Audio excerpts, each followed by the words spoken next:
episode 130, I believe. Big thanks to our dear friend Dale Dykstra for his wonderful graphics as usual.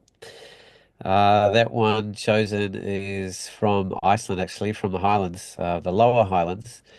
And this particular show, we're going to give Loki a bit of a heads up before I head on. But the purpose of tonight is to share a wonderful journey I did, a solo journey I did. Actually, it was 5 countries in 5 weeks, but this is the first two countries in 2 weeks, 2.5 weeks that I did. And fire and ice is about two things. I mean, you could call Iceland alone the land of fire and ice, but I mixed up my trip by going through the deserts of United Arab Emirates before I went to Iceland. So I was in 45 degrees, and then I went to -4 degrees the next day. So it's fire and ice. So I've been sitting on this one for a little while. I wanted to share it, and I'm actually literally off to a travel agent in the morning to look at going back to the rest home places.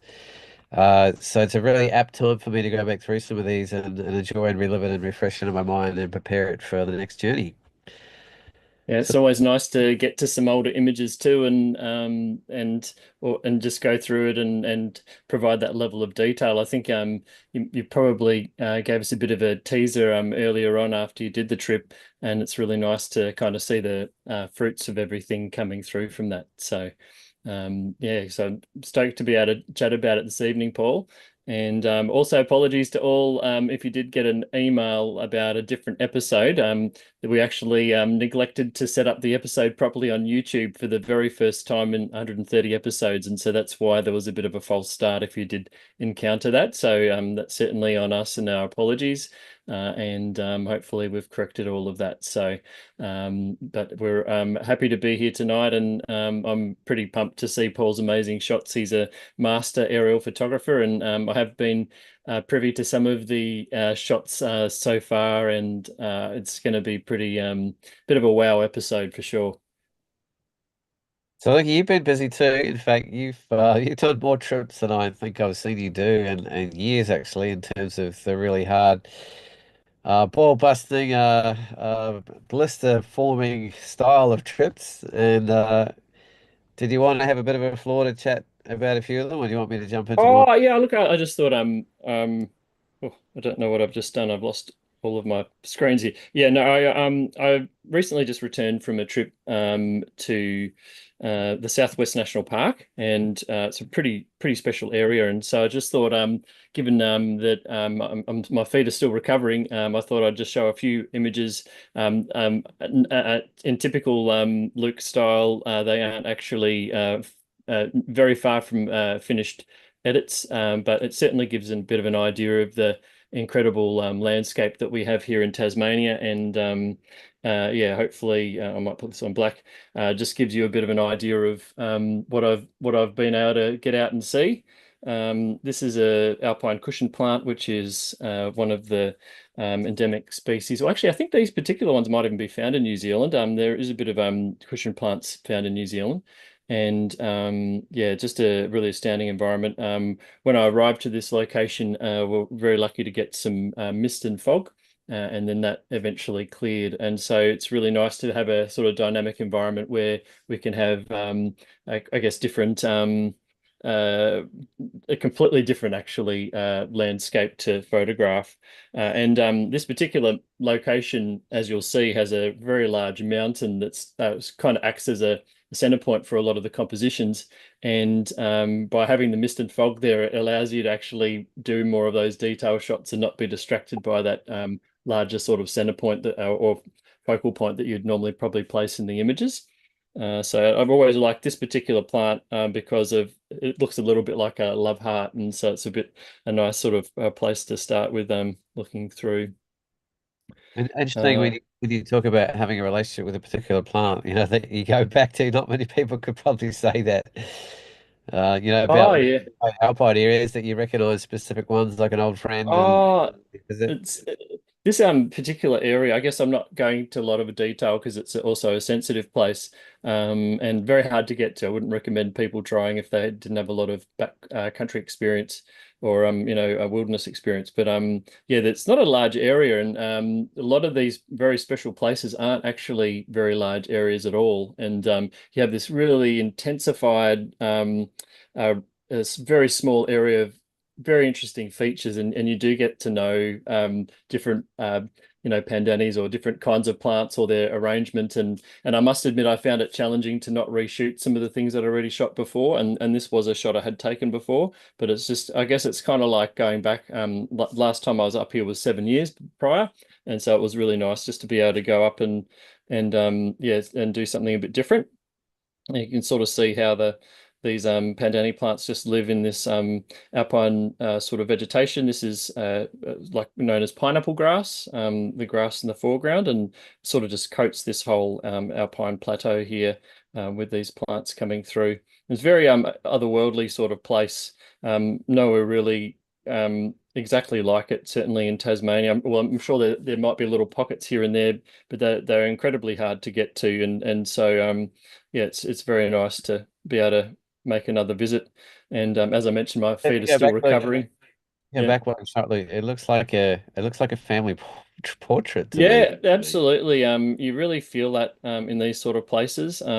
Each of these pandani plants are the world's largest heath plant, and they're endemic to Tasmania. A lot of people think that they might be like a palm tree or something like that, but they're actually yeah, there's a whole species of, or sorry, genus of these Richia, which there's the Scoparia and a few others that are all favorites to photograph. So probably one of my favorite plants, if not my favorite plant, the Pandani, because they have that almost presence to them, and I love using them as foreground elements, as you'll see in this very brief set of images. Can even see different kinds of cushion plants here, getting a lighter green one, and this is probably the most attractive color, the very emerald green, where they can kind of go up like a dome.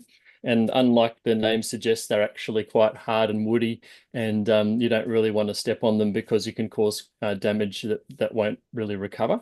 So it's a good idea just to be really careful when you're walking around, and it is a bit like walking around with landmines in this sort of environment. So you have to be extremely careful as you navigate the area. Yeah, and the amazing myrtle tree as well, sort of in the center of the uh, of the sort of alpine area, and more sort of family portraits here, I guess, as well. It probably can do a bit more work with these yet, and it's quite chaotic in a way. This environment, you have to really kind of consider where you place all the different elements within it, and sometimes it works, sometimes it doesn't work.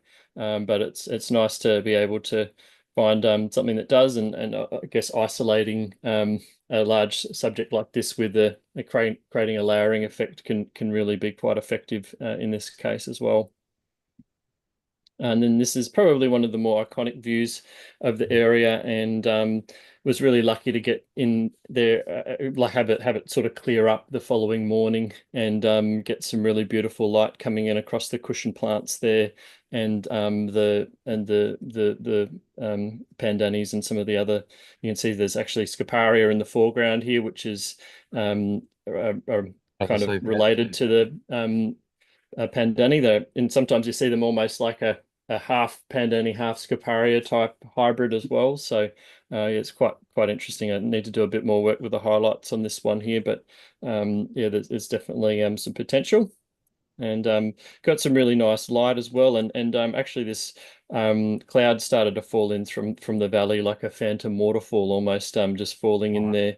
And I would have loved to have run a time lapse, but I probably should have run a second camera with a time lapse or something like that. But my friend that was up there, David Sinclair, who I hope to have on the show sometime, he actually had a really beautiful time lapse that he captured.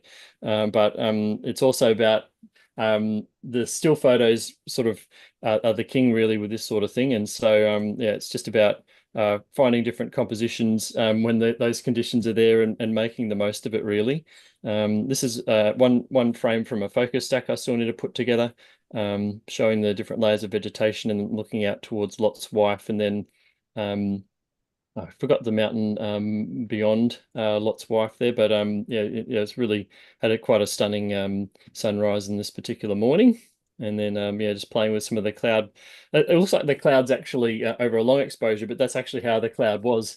It was actually Oh, quite a right. short Yeah. exposure, this one. So I kind of enjoyed that, how the cloud almost did all of that long exposure blurring for me in this case. I'm a big sucker for a strong central foreground subject and just leading in. It's very simple, basic composition, but it generally always works. So I kind of there's probably more work I can do in maybe putting a bit more of a vignette here, or maybe even cropping in slightly. But it would also work quite well, this one, as a 9 by 16, like for a story or something like that on social media if I wanted to.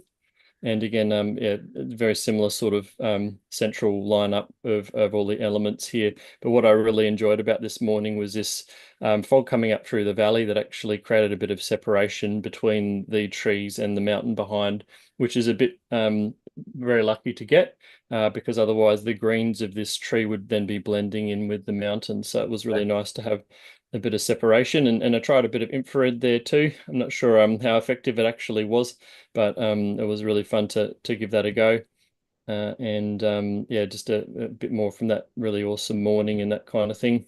So And then look, you would have had to have three cameras to do a time lapse if you had one infrared, yeah, one that's right. Or classic maybe run a stills. GoPro or something like that. Yeah. So, and then, yeah, I did some night stuff too. It's a very, very preliminary edit, really, with not really edited at all, essentially, but you can sort of see the potential there with some satellites moving around. I managed to get a bit of aurora. I don't know if there's another frame after this. I think this might be the last frame that I have in the series. Yeah, bit of Aurora and a few other things that probably isn't worth showing until there's a proper edit done on those. But I yeah, just don't thought know I how would. often you go on a few day trip and get that range of conditions, Loki. Like that must be Yeah, incredibly satisfying. well, we're Far very out. lucky in terms of how we'd planned the trip. We had planned to leave on a certain day and get back on a certain day, and it so happened that the weather was actually quite poor when we were going in, very cloudy and rainy. And by the time when we got there up on the area, you could actually see that it was very foggy when we got there. But it's great when you have that planning, and you probably know I'm big on planning and stuff. So we knew that it would actually clear up, and so it would be worth it, so we could actually see the views as well. Obviously, that those misty, moody shots were obviously worth it anyway, but to then get the clear skies, and also had some astro conditions, and was able to shoot a lot of the night time as well. Actually very hard to go to sleep when it's like that. I mean, I wanted to go to To say, sleep, it but doesn't sound like um, there's a lot of sleep going on. your sunsets are 8:30ish, and getting dark by 9:30, 10 o'clock, and then you want to stay up and shoot, but then the Milky Way's coming up early in the morning, and then you want to do sunrise, so the days get pretty long, and you don't have a lot of sleep, unfortunately, with these sort of shoots. But that's kind of what it's all about. You put all the effort in to get up there, and you recover when you get home safely. So, and fortunately we got home safely, so that's all good. But yeah, there's quite a bit to go through. I think over that little sort of 4 day trip, I took about 5,000 images or so. So it's which is not abnormal for me, because I like to do stacking and exposure blending and sort of cover all my bases with a variety of framings and things like that. So the quantity of images does add up a bit over time. Yeah, so might be a bit of an insight into my photography work and when I go out in the field there, and a bit of a behind the scenes initial view, which hasn't been shared with anyone yet. So I hope you appreciate. Yeah, I do, mate. Yeah, you told me about your foot recovery process and It's how wet yeah, your feet no, I got. don't know how Oh, many man. different kinds of ointments I can track down for where they were at, because they were pretty wet a lot of the time, so there's a bit of a recovery involved there. But that's all part of the fun. And there's it always takes a I think you always get, I don't know, when you're in the southwest, it takes a bit of you too, or something like that. It's not, you don't get it for free, even if you Oh, don't have yeah. to pay to enter the park or whatever, or well, you have to pay a parks pass. But yeah, the it does take a pound of flesh, as some people say. So, Yeah. but yeah, it's well worth the. It's There's all like that, all my that favorite scenario. quote's you got to work hard for it in Tassie, and when it comes to that, like it's just a lot of the great shots that you'll see just don't really come from the car park, unfortunately. Some do, but a lot of them do involve quite a lot of hard yakka. And every now and then I manage to make it out there and do it. So maybe I'll be able to. I know I gave for those that watched the Summer Adventures show. I also gave a bit of a preview of some of the other shooting that I did this summer as well. So if you're keen to see more of behind the scenes shots, then I think that was the last episode, wasn't it, Paul? Yeah, it was. 129. So yeah, do have a look. Awesome. All right. Well, yeah, that's enough of my kind of little yammerings there. How are you going, Paul? Oh, yeah, ready to share a few stories. Yeah, yeah, nice, nice. Make sure my co-host's looking and I'll start sharing my screen. Oh, yeah, I can do all of that too. That sounds like a plan. There is a bit of that technical aspect needed, and there we go. So yeah, before I start, the bigger picture of this journey, it's yeah, I mean, I'm not as young as I used to be, and when you're young, you sort of don't think about too much about going off on these crazy wild solo journeys. But I hadn't done one for a while, and in terms of, I think I went to 4 or 5 countries in a row, four of which I've never been before to in my life, and I went to them all on my own. So part of it was getting up to the Arctic for the first time to work with my good friends Toby Story and the Southern Sea Ventures to run a big expedition up there for 10 days. And on the way, I thought, oh, it's criminal to put that big a carbon footprint in the world and not actually make the most of it. So I looked on the map and thought, well, Iceland's not too far away, so I kind of throw that one in and made the time available to go beforehand for a good 10 days or so, and then I thought, well, I'm flying through Arabia on the way, and I was like, oh, can I actually go and do something while I'm there? And I spoke to the travel agent because it was a complex trip, so I went through them rather than doing it myself, and they were like, well, free stopover. So I was just like, right, let's go. Arabian Desert, let's try that one in.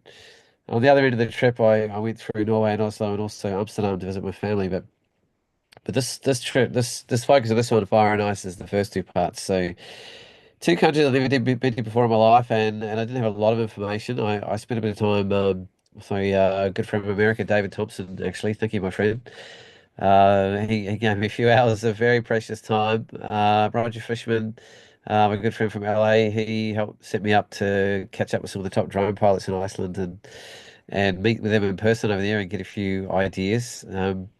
As for UAE, United Arab Emirates, I had a friend live over there who was actually, I met in the APP, and she was kind enough to offer a bit of time and a bit of insight and a day of her time also to take me around and give me a bit of the lay of the land. Yeah, so I don't feel like I was sort of totally on my own with this sort of journey. So Abu Dhabi is obviously in the Middle East. United Arab Emirates is Qatar to the north, there's Oman to the south, and Yemen even further down. And it's a thorough area. A lot of the flights in that general direction head through Dubai and Abu Dhabi. I think Etihad goes through Abu Dhabi and Emirates goes through Dubai. And I kind of what I like about Dubai, but it's a little bit different. And I'm sorry, Abu Dhabi, why you might choose differently is Dubai is probably a more built up area. It's a little bit more tourist orientated.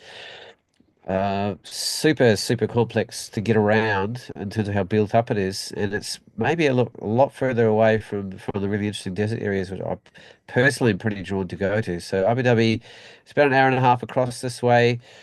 It itself is pretty interesting. Like for probably 1950s, this was just basically all the pile of sand. There was nothing there at all. So it's been a created city in very modern times and very fast. And what's a little bit different is when you have an infrastructure or a government where it's essentially run by, a wealthy person that gets all the say without the complexities of committees and Congress and everything else to go through, is stuff just gets done really fast. So, they just say, right, we've got all the money in the world, let's get the best architects in the world and go crazy and build up incredible buildings, or we're going to build incredible road structures, or we're going to build the world's best medical system, and they just go and do it just straight away. That's one of the there's different I guess, pros and cons to that style of leadership in a country, but the result of it is something like this can be created really, really quickly. So it's quite astonishing what you can find in there. It's a bizarre place. I ended up over on Yes Island at one stage with Lib, and she shouted me a trip into Ferrari world, which I wasn't expecting. And we're in this air-conditioned sort of place, and it was all beautiful. And then she said, "Hold on to your horses, try this one." And she put me on like one of the fastest roller coasters on the planet, hence Ferrari World. And we just got gunslinged out into 45-degree heat, upside down on this crazy adventurous roller coaster, which was pretty wild in here. So it is a land of excesses, there's somewhere else we can go skiing, and there's different kind of lands of extreme in terms of what's there. From an aerial perspective, I would love to be able to fly over some of this and actually photograph some of the beautiful sort of waterways and different sort of aspects and sandbanks and different things. But what I found out the hard way is, yeah, they're not pretty excited about people flying around in the air, and particularly with drones. So I had organised with a lot of work permission to fly in the Arctic, and to get permission to fly with drones. And I thought, oh, and the Mavic 3 Pro wasn't quite released, but it was just about to be. And I thought, geez, wouldn't it be an incredible trip to have that with me? So I went around and rang every single store in Australia basically, and nobody had one. There was a few on pre-order, but they're all sold already, and I was like, oof. And I finally got one store that said yes. It was JB Hi-Fi, I think, in downtown Sydney, and I was like, oh, they've got a JB Hi-Fi at the airport. They'll just send it to the airport for me. Yeah, no such luck. And it turns out the only time window I had was the stopover in Sydney, which was 2 hours, which is a full international check-in as well, and I and I had to absolutely risk it. Leave the airport entirely, go to downtown Sydney close to rush hour and try and get this drone, prepay for it, not even know I was going to be able to get it. And so, I kept the meter running with the Uber driver and just raced myself in there, and I was literally ripping off the packaging on the way back to the car, and I was already overweight with my hand luggage. And I'm like, oh, how's this going to work? So it was pretty risky, but I knew it'd be worth it if I get it. Like, three cameras is better than one, which is what the new Mavic has, which is a bit of a game changer for many reasons. And anyway, I got it. Somehow they managed to let me on the plane with, I don't know, I'm not going to say how much online on the carry-on baggage I had with that included, but I got there and I made it through, got to the airport, and then the first thing somebody said, "Is that your drone, sir?" "Oh, yes." "Follow me, sir." And it was like, uh-oh. And they taped it all up in red tape. They sealed it up with those, what do you call those things, Licky? Those plastic things that permanently hold stuff shut that you need like a knife to cut. Anyway, they're pretty serious about it, and they Like a zip basically, tie or something. yeah, yeah, cable ties, everything with all Yeah. these stickers all over it, and it was just like, and I was scanning my eyeballs and scanning my hands, and it was all serious. And I was like, oh dear. And I had some warnings from people about what it could be like photographing in the Middle East, and I knew enough to know that it's a bit of a gamble how they're going to be received with equipment in particular, and traveling alone too. I don't know if that makes me more of a target, but anyway, I'm sure I followed the instructions to meet the security guys, and goodness knows what was going to happen. But I was like, oh, I just got this drone, and I put it on a credit card and went to hell to get it, and I didn't want to lose it, and next thing you know, I'm standing outside the airport, and I'm like, how did I get outside? Where are the security guys? What?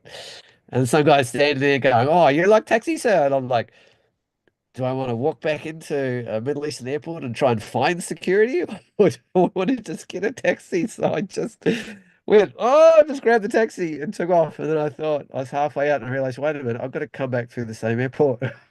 Well, how's that going to go? But anyway, I went out, met my friend Lib, and had a beautiful day with her. And she took me out of the desert country after flying me through Yas Island there. We went out sort of about an hour and a half out as far as we could, and I'll show you some pictures. So what I'm planning for this time, hopefully, it may be too hot, is to come out. This is one of the largest um, stretches of dune systems on Earth. It's like 1,000 kilometers long, and it has some of the biggest dunes on Earth called the Empty Quarter. and I didn't get there on the last trip, and I really, really want to get there this time. But I'm gonna have to brave it because it's going to be like 40, 45 to 50 degrees out there, which is not happy, Jan. And I'm trying to figure out if I'm game enough to drive myself out and figure it all out, or how it's going to work. But I'll move over to some images from that area, and particularly how I arrived in downtown Abu Dhabi. So this is probably the first thing I saw when I got down there. Is Oh, this the spider web of, it takes like an entire day, I think, for them to clean a building, maybe in a few days. And I think they really can only go to about 11 o'clock before they just get absolutely barbecued because it's so hot outside. I think when I was there, it was about 41 or so, and that was sort of mid-May. And this time I'm looking at mid-June, which is probably a time when most of the tours don't even operate anymore because it's just too hot and people just spend the whole time tucked away in the air-conditioned world, unless they're a fierce camel breeder of some kind. Camels are a really big part of the culture and the economics of living there, actually. This is a very interesting bit. This is an example of getting some of the world's best architects to have a go at something. So this is a structure where all of these move around according to the time of the day, and they shield different areas to keep the heat out and the light out, and they open up the different areas of light to allow it to go through the building. So I mean, I've never seen anything like it in my life. And literally every time we went past, all these were in a different position and it moved around. And it almost looks like a beehive from the other side. This is the Grand Mosque, and I imagine something like wow. Red Dex would just go crazy at a place like this. And Yeah. we didn't actually go in, but we did stop at one of the best places to shoot it from. There's actually an area that actually is often wet that you can get a beautiful reflection on at night as well. But as ancient as it looks, it's really quite new. It's only a few decades old. But the tile structure and the infrastructure on the inside is so incredible to photograph. So I want to get back in there this time and give it a bit of justice. But I was more drawn to the romance of the desert, and I didn't want to spend a few hours and queue up and all that kind of thing. And Lib too had been there a million times, so she was keen to go somewhere else. But I had a good walk around in the morning and just had an interesting time shooting the architecture and chatting to cats. There's I don't know how many million cats are wandering around in Abu Dhabi, but there's a lot, and they're pretty cute. They sort of do their own thing. There's a lot of building going on and a lot of sort of a sense of the old and new and the contemporary versus the older culture. It's such an old culture, but it's sort of been overlaid by all these incredible structures downtown, and that's a little bit of an example where a little bit of both. And then the writing's amazing. Like it's just a work of art when I look at it. Like I don't have any knowledge to actually physically understand it, but the symbolism too is really wonderful. It's quite interesting when you see sheiks. They have quite an interesting social separation. There's actually only 2 million people that are what you would call kind of natives of the country, and I don't know how many million of people are there to basically, uh, arguably, to be of service. From the Pakistanis and Indians and so there's a bit of a tier culture and there's a bit of a separation, and even the dress code. So all the indigenous people, as it were, UAE people, they all wear pure white wherever they go, and you can just spot them instantly.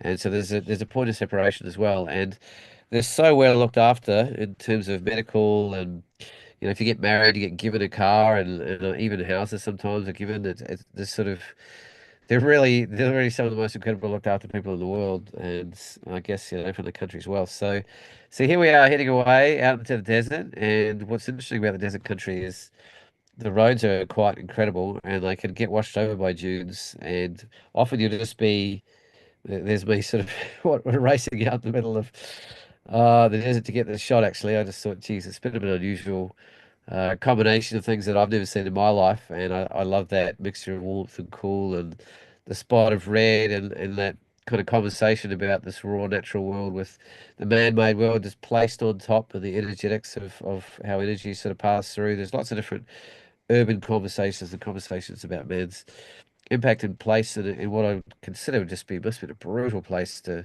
live in traditionally. I guess they do have oases in certain areas, but infrastructure and the way they handle their power is quite relevant in terms of that follows a lot of the main roads.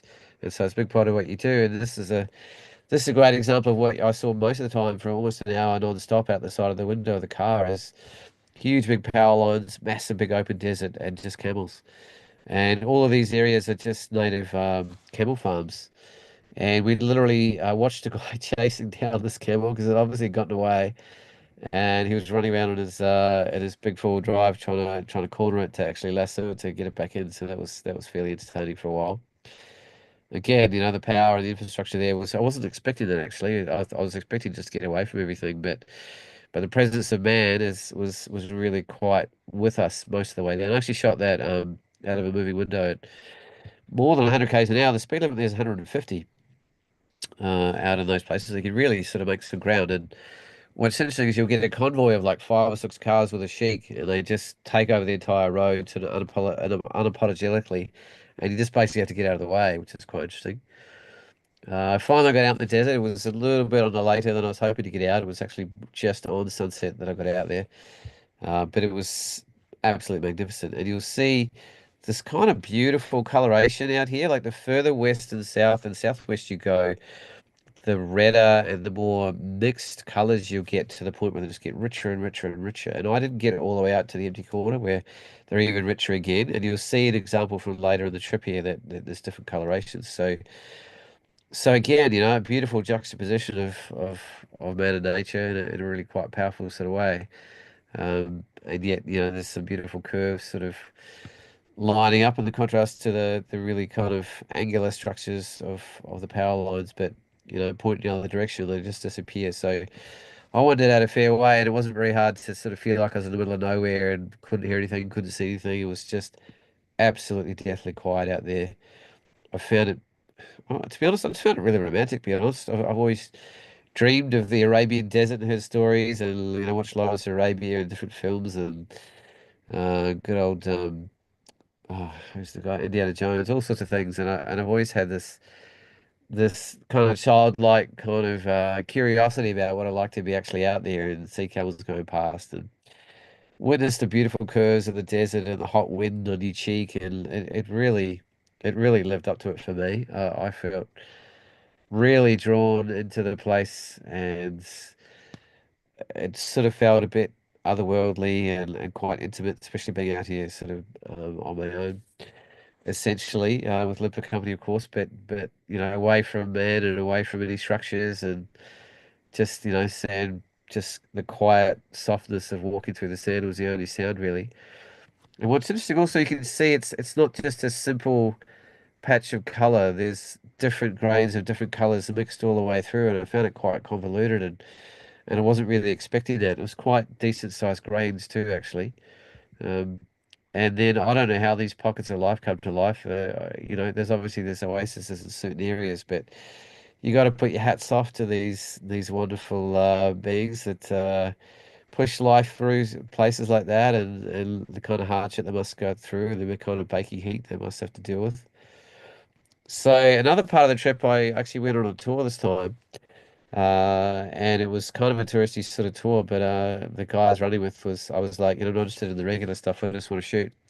And he was very accommodating and really, really, really, really fun to be around. And this was the car behind us. So getting out this area, you need the four drives, and they have this kind of thing going on where they're all trying to push each other for how far and Mm. fast and how steep they can take these vehicles. And I can tell you now, it's not for the faint-hearted, and you're eating sand and it's just going everywhere, and you just feel like you're sliding sideways, and there's so much kind of spray, as it were, coming up from the sand. You can't actually see anything, and you're actually side slipping down a lot of these to get that effect. So it was pretty wild and interesting experience. You can see the coloration of the sand is a lot lighter. It's a lot more tan-like, and it's a bit sort of more gentle, I guess, in terms of its tonality. You can see kind of a big open structure there that was more of a kind of salt flat, I think, out there, and there's different areas to get to. But they actually drive in and around all of these areas, and we went out to a private kind of not resort, so to speak, but a corral of sorts. So you went to visit a camel farm, which was really fun and beautiful, and did a little bit of riding around. But as soon as we got to the end point in particular, I just disappeared up into the dunes, and I said, I'll see you later tonight. And he got used to me, and he realized I was a professional and knew what I was doing, and he's quite comfortable and letting off the lead and letting me roam around up there, which is pretty magnificent. A big thank you to my good friend Andrew Phipps for loaning me his RF 100 to 500. Canon lens, which I put to incredible use and was a brilliant lens to have here. And That's also, true friend learning something like that, that's for sure.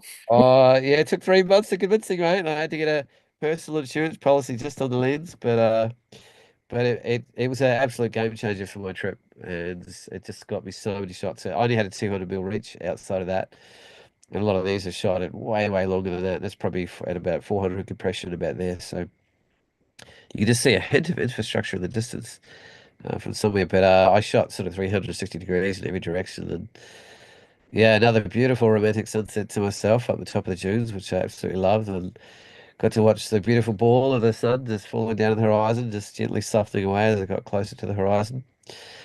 And right at the end, we had a beautiful dinner, and they had some male dancers. We had like a belly dancer, but really the highlight of the whole experience was the male dancers and getting to know the drivers and hanging out with them, which I often do. I often try and hang out with some of the local crew as much as I can, rather than the traveling tourists, just out of respect and interest about learning as much as I can about culture and language. And they have a tradition of what they call the whirling dervish dances, and they're male dancers, and they literally dance to a point where they invoke a level of trance. And there's a deep sort of spirituality and cultural depth to their role in the culture as well as men. And even talking to the drivers, they were all talking excited about where they danced and how they learned to dance and who taught them and where they were dancing next. And you wouldn't get that with your with your average Aussie conversation, that's for sure. So that was really fascinating, a little bit unexpected and quite beautiful. And true to form, I'm like, well, how could I photograph this a little bit differently? And this particular dancer had two different kind of swirling parts to his costumery, which moved in different directions and at different angles, which is what you see kind of more simply here and in a more complex way there. And as it got darker, he had some lights underneath that with LEDs that had different colorations. So it was quite beautiful. So thank you, Lib, again, and thank you, Andrew, for looking after me when I was over there, Lib especially. I actually literally wrote her this afternoon and said I'm going back through, and I'm hoping to catch up with her again.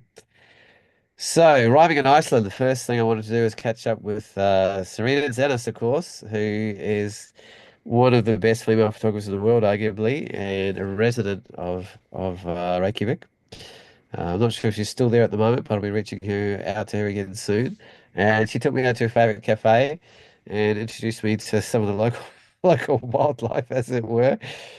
She's an absolute character and super fun, and she was really helpful setting up my trip too, and gave me all sorts of ideas. And she must get so many people asking and stuff like that. So really appreciate your patience and support there, Serena. And I hope I get to catch you again this time in mid-June, mid to late June. I'm going a little bit later this time. I went in late, yeah, late May, sort of before June, late May. So. They had a pretty late winter there, so it was still pretty cold with a lot of snow around.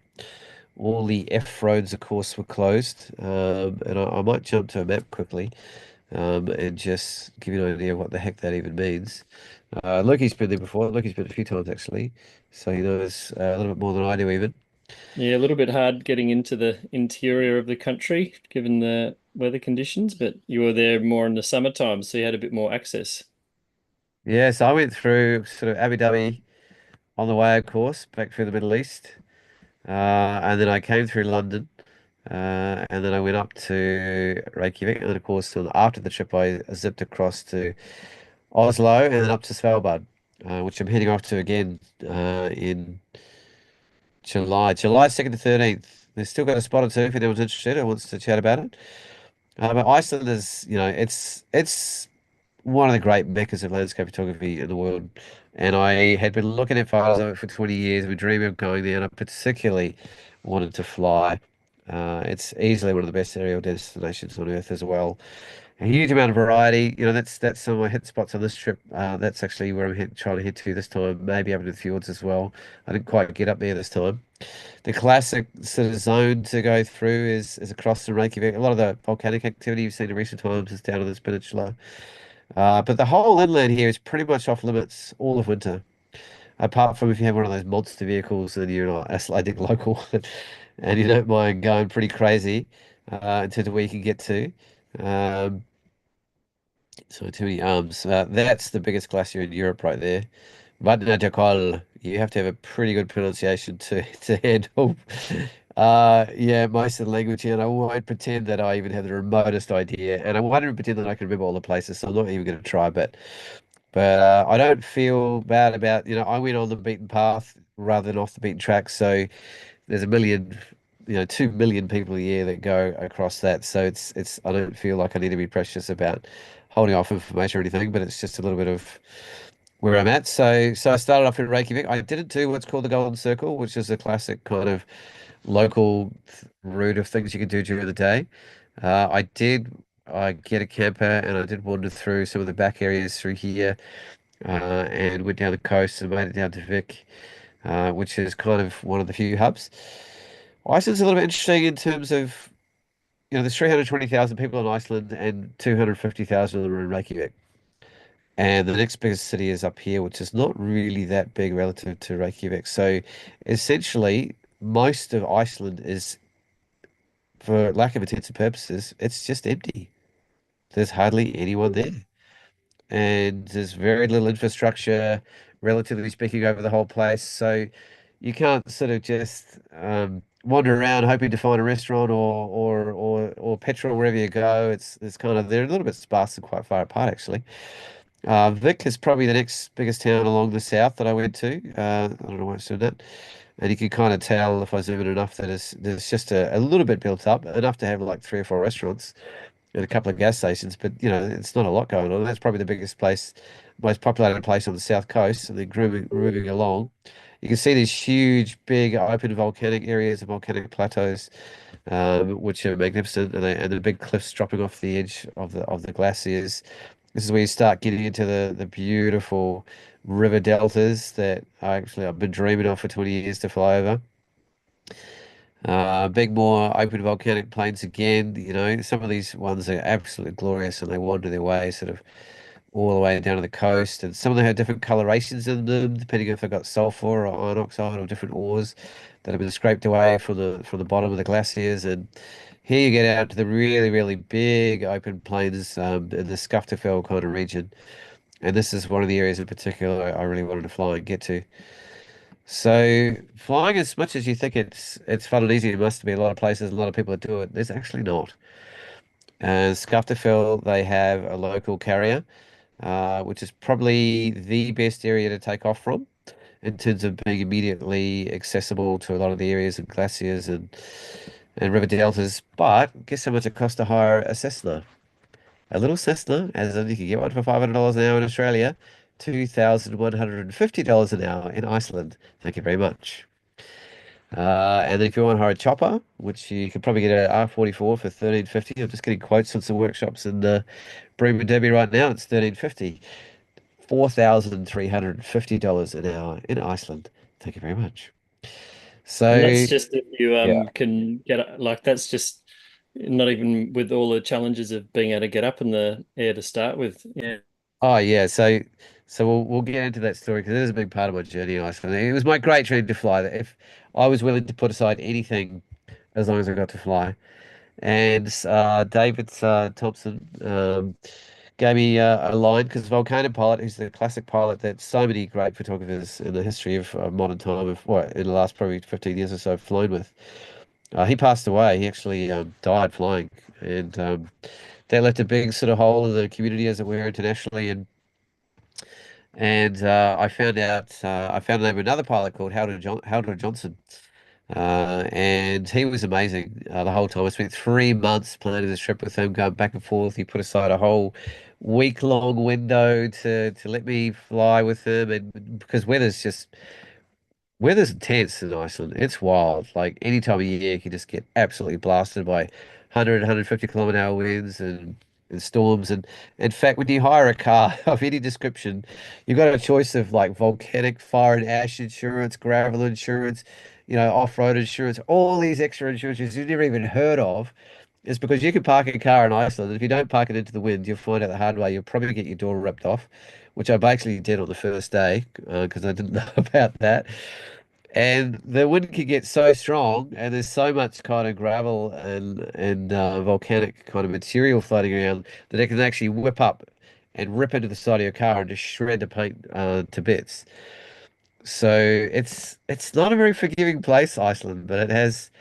I'll tell you something else I found really interesting, Luke, is quite often when I travel, I try and really think into and read into the history and think about how I can be open and present to who the local people are and what the history is, and particularly Indigenous people. And for lack of intents and purposes, I've always felt a little bit guilty when I go to a place, like North America or even Australia or when I first got here, is what's happened to the Indigenous people and how brutally, the colonialism in particular has destroyed their culture and how do I honor them and be a traveler and still be present to that? And yet, this is probably the only place in the world where I got there where I'm looking around and there's all these blonde, blue-eyed people, and they're the locals.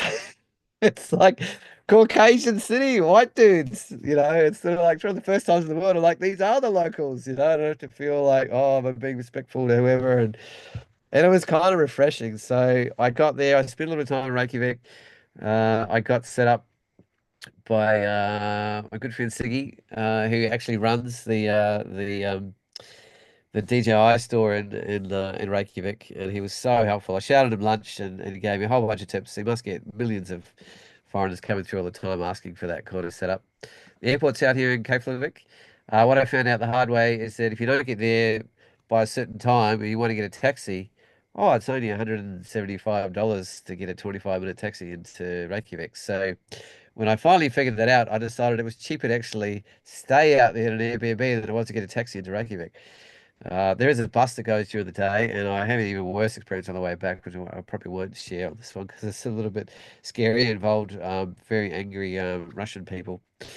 But anyway, there's enough built up here that you can stay if you want to. The big question is, how do you get around Iceland? Do you go with an accommodation style approach, or do you get a camper? And what you'll find is that most photographers choose the camper because it's you just have so much more flexibility about where you can go, how you can go anywhere.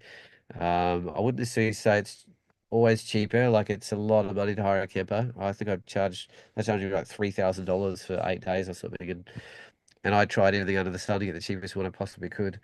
And unfortunately, very recently, they've just changed their mind, and you can't free camp anymore. And you have to camp at a campground. And basically, they don't have infrastructure. There's stuff all campgrounds. So essentially, a whole bunch of farmers put their hand up. They had land and said, "Oh, we'll just have them in my field, and we'll put a toilet in the corner, and that's your campground." And I don't know, I'd say half the campgrounds are like that. They're just a piece of grass with maybe a toilet. If you're lucky, there's a shelter of some kind. It might even just be a little picnic shelter. A couple of them have actual showers and stuff in them, but not many. And so then you got to pay for that as well. So the cost of your trip goes up and up and up. So it's definitely one of the most expensive places I've been in the world. Unfortunately, I'm vegetarian. The cheapest thing you can eat is those gas station hot dogs. I don't know what they're called, Loki, but they're like 3 or 5 I don't bucks. know. The hot dogs are a bit of a staple for me. It's not a place to go to lose weight, really. Yeah, yeah, yeah. But otherwise you go to a restaurant, it's $60, $70 for a main, and it goes up from there. So anyway, so I'll start going to some pictures, but I thought it's nice to get a bigger picture. Some of the more remote areas is the Western Fjords. This is actually often pretty shut down and quite inaccessible during the winter. There's even an island you can go to off the top here, which is pretty incredible. I've got a lot of the best viewing of puffins in the world. I'm pretty keen to go in here, but you sort of, need at least a week to be able to go down. A lot of the roads are pretty rough and hard to get to, and they're quite prone and sort of to weather coming in and shutting them down as well. So we'll see. Northern Iceland's is I was talking to Luke about it today, trying to get a bit of an idea. There's a lot of quite amazing. The biggest and most powerful falls. Well, the most powerful one is up in here, which I'd love to get to. It's a really interesting basalt falls that are about this way. The Eastern Fjords are a little bit more unknown. They're a little bit like one-way dead end kind of trips down to the side. But I'm going to take you through kind of the big hit spots on the south coast. And as much as I was sort of, I kind of wanted to do the whole loop, but as soon as you do that, you need at least 2 weeks really, unless you just want to drive the entire time. It's a good 1,500 kilometers to go around the loop. And basically, that's called the Ring Road, and it is very, very well maintained and looked after and in very hot condition, enough that you can pretty much get around it all year round. But where it's different is what they call the Highlands in here, and they have what's called F roads, which is abbreviation for mountain roads, and pretty much nothing. None of them are open until the 1st of June, and even a lot of them don't open until July, and even later into the summer period. But of course, if you're planning a trip, like I actually would kind of recommend that late May time because, in terms from a cost point of view, this is a very interesting conversation, and I'll go into it quickly before I start showing the photos. Is when I looked at these camper vans, it was like, oh, 79 euros a day. I was like, oh, great. That's not too bad. I can afford that. And I went to book it. Oh, no, it's 229 euros a day. And I was like, wait, what? What? And I looked at the photos, exactly the same, went through the description, exactly the same. I went on three different platforms to see if something had happened. I looked at another couple of sites. And I was just like, and in the end, I rang them up. I said, "Is this a mistake? Like you said it's $79, and then here you charge me 230 euro. That's euros, which is more like $430 a day, plus petrol, plus insurances, plus camping fees. So, and I'm on my own, so you're talking $600-700 a day just to have a little camper, and plus petrol." And I was just like, "Oh my God!" And they were like, pretty much they put up their prices every 2 weeks incrementally about 20% until it's almost 400% higher than what they charge in the off season. And I was like, is this a joke? And they were basically like, take it or leave it. They all sell out. Demand's there. Suck it up. And I was like, oh my God. So there's actually something to be said in terms of affordability to maybe, push out into the edges of some of the shoulder season. But of course, winter you're not going to get an inland at all. So this trip, and funny enough, my pilot actually, Haldor, he's just offered to actually drive me out in his Land Cruiser to a couple of the areas that I really, really want to get to on the inland this time, as well as fly us around. So, but flying wise, I'll get back to the story and I'll start doing the photos now. That was my dream. Yeah, I was willing to put aside everything on this whole trip. If nothing happened, if I got to fly, I'd be happy. And I rang Haldor as soon as I got there, and the first thing he said is, no chance to fly all week. And I was like, oh, it's in 3 months planning it. And to be honest, I was so upset. I literally curled up in the ball that first night, and I freaking cried. I was just like, wow, I'm going into massive debt to do this trip, and because I couldn't really afford the Iceland bit, I just thought stuff it is life's too short. I'll do it anyway and figure it out later. And that was my dream. And I ended up ringing him every single day. Is there a window? Is there a few windows? Is there somewhere we can get to? What about tomorrow? Oh, looking at this, and it was 100, 150 km winds just about every day, rainstorms, and every day was no, no, no, no, and I'll it wasn't looking good, put it that way. But I'll skip that and start going back into the journey itself. So literally, this is literally probably half hour into my journey, maybe 40 minutes. I went a little bit inland and south from Reykjavik. I didn't go down the main highway, and actually, that's my little camper right there. And I don't think it was legal, but I actually slept there for the night. I was so tired, I didn't care. I'd done an all-nighter to get there, and I don't think it was even intentional. No, it's road safety, like if it's unsafe for you to be on the road, then you need to pull over and have a nap. Yeah, it was definitely in that sphere, and so, and I really enjoyed that. And I was enjoying the sunshine. And I was climbing up a few hillsides and thinking how I can get, some vistas of the lake here. And then, oh, what's this weather coming in? And then I think within 3 minutes, the weather started coming in until it was like this. So that's actually all hail that was so heavy that it actually turned into what looked like snow, and the wind was so strong it ripped my beanie off. Not a cap, a full beanie that was tucked down to all the way down, just literally got shredded off my head. And I actually found it, I almost had to crawl back down this hill, and it just came out of nowhere. It was like, welcome to Iceland.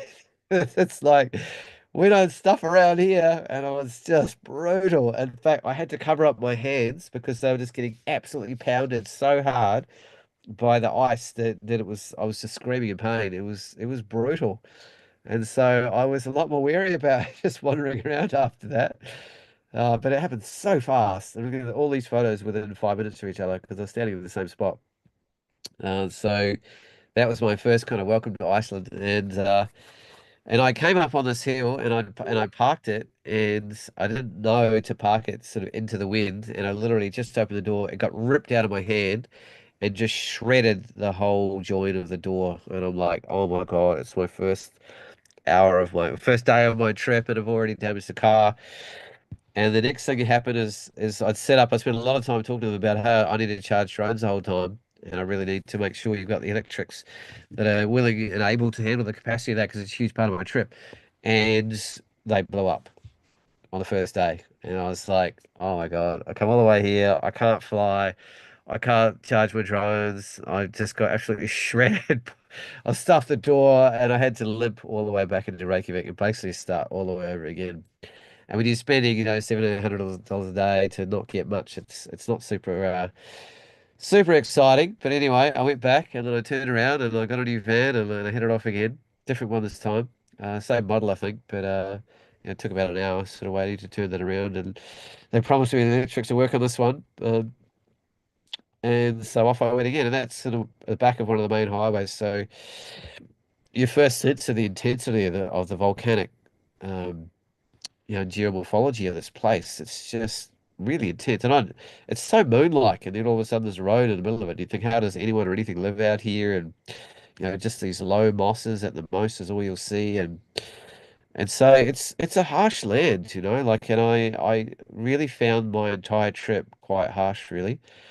And very harsh and unforgiving. And I guess you can get there. I had the opposite experience in Svalbard, which, for all intents and purposes, could be way worse than Iceland could even deliver. But it was, yeah, I just had one of those trips where nothing was given to me. I had to earn everything, every photo. And there was almost like a pound of flesh, like you were saying, Lukey, that was drawn out of me, heart and soul and body, through the whole trip. Those So are that, sometimes the bit most rewarding trips, though. It's just one of those things. yeah, It's and I did. I found that I was exhausted by the end of it, but also, in reflection, a year or two later, it was incredible, it was kind of strangely satisfying, just earning my turn, so to speak. So some of the first waterfalls you get to, and of course June is a brilliant time to shoot the falls because it's spring and there's all the melt off the glaciers and they're all pumping and they are really magnificent. Everything that's a waterfall ends with Foss, by the way, in case you're wondering what that was on the end of most of the names. And this is one of the more accessible ones that you get to. You literally see it in the distance as you're driving along, and it's one of the more interesting ones that you can walk all the way around and actually stand behind, which I really love. So you want to be fairly prepared for any sort of weather in Iceland, and I had the full wet weathers, and actually had I actually had like a Gore-Tex bib actually up to my chest as well. Um, I'm still thinking about boots, Licky, like whether I get some of those water boots because it's pretty heavy flying them over, um, as opposed to just buying some gum boots from a store well, there. footwear's always a tough call, isn't it? Yeah, because you're going to get wet if you want to have anything to do with these waterfalls in particular. And within like 1 second, my entire camera is covered in spray. I haven't been there at the But time of just the go year. to a hardware store there or something, and pick some gumboots up when you arrive. Yeah, I tried actually. I went to three in the end, and they were either sold out or hardly had any, or they only had kid sizes, and I ended up not getting a pair at all. So I had to just go with my regular walking boots. But this particular fall is beautiful to photograph. At a certain time of year, you can shoot through the falls into the sunset. But not the time of year I was there because it was 24 hours of daylight almost. I think the official sunset was 11:33 and the official sunrise was 2:45 a.m. But it doesn't get dark enough in between. So this is the mighty Skargafoss, which is freaking incredible and really interesting. I think it's one Uh, of the most exhilarating things in your life to stand at that point that you're there. It's looking up at that thing. It's a pretty incredible experience. And you get nice and saturated too, of course. oh yeah, like this is I don't often do self-portraits, but I had to wait till midnight to get this place to myself because there was a fair few people around earlier. Eventually, everyone drifted away, and it was just beautiful just to be there. And I was like, you know what a beautiful opportunity to record. Something I dreamed about 20 years to getting to, and I literally only had a 10-second timer, so I had to run back and forth every time I took a shot, and every single time the lens is covered in spray, or it didn't work, or it blew out before I got there, and so on. So it wasn't actually easy to do, but I'm glad I did it. And to me, it has a beautifully intimate, personal feel to me, and it represents, a lot of, our sense of relationship with the natural world. We're just these little specks, really, in the scheme of things, and the raw power of nature is so deeply impressive at a place like this where the falls just sounds like thunder. And it felt really beautiful and poetic to just be present there and to finally have jumped through all the hoops to make it there after 20 years. I wanted to get there and just have this beautiful moment to myself. So it's, yeah, I think it's probably my favorite self portrait I've ever taken, actually. And I felt like it just suited that softer, more monotone feel as well. So it's if it is crowded, you can still get shots like this because you can just isolate and you can climb up. I think that's climbing up the side here. There's some beautiful walks that go around the back of it actually, and carry on up to a number of different open sort of waterfalls and different areas that are well worth exploring if you've got a bit more energy and want to get away from the crowds, as it were. Made it down to Vic and just went up to the classic church up at top just to get the lay of the land and get a bit higher up and just enjoy the place. And I just accidentally bumped the tripod, I think, and I just left it there and thought, oh, that's kind of interesting. And I thought you might have had a few Icelandic beers or something, but there you go. Oh, mate, on my budget, beers weren't on it, but yeah, plenty of cold cans of beans went down on this trip. I can tell you out the back of the van.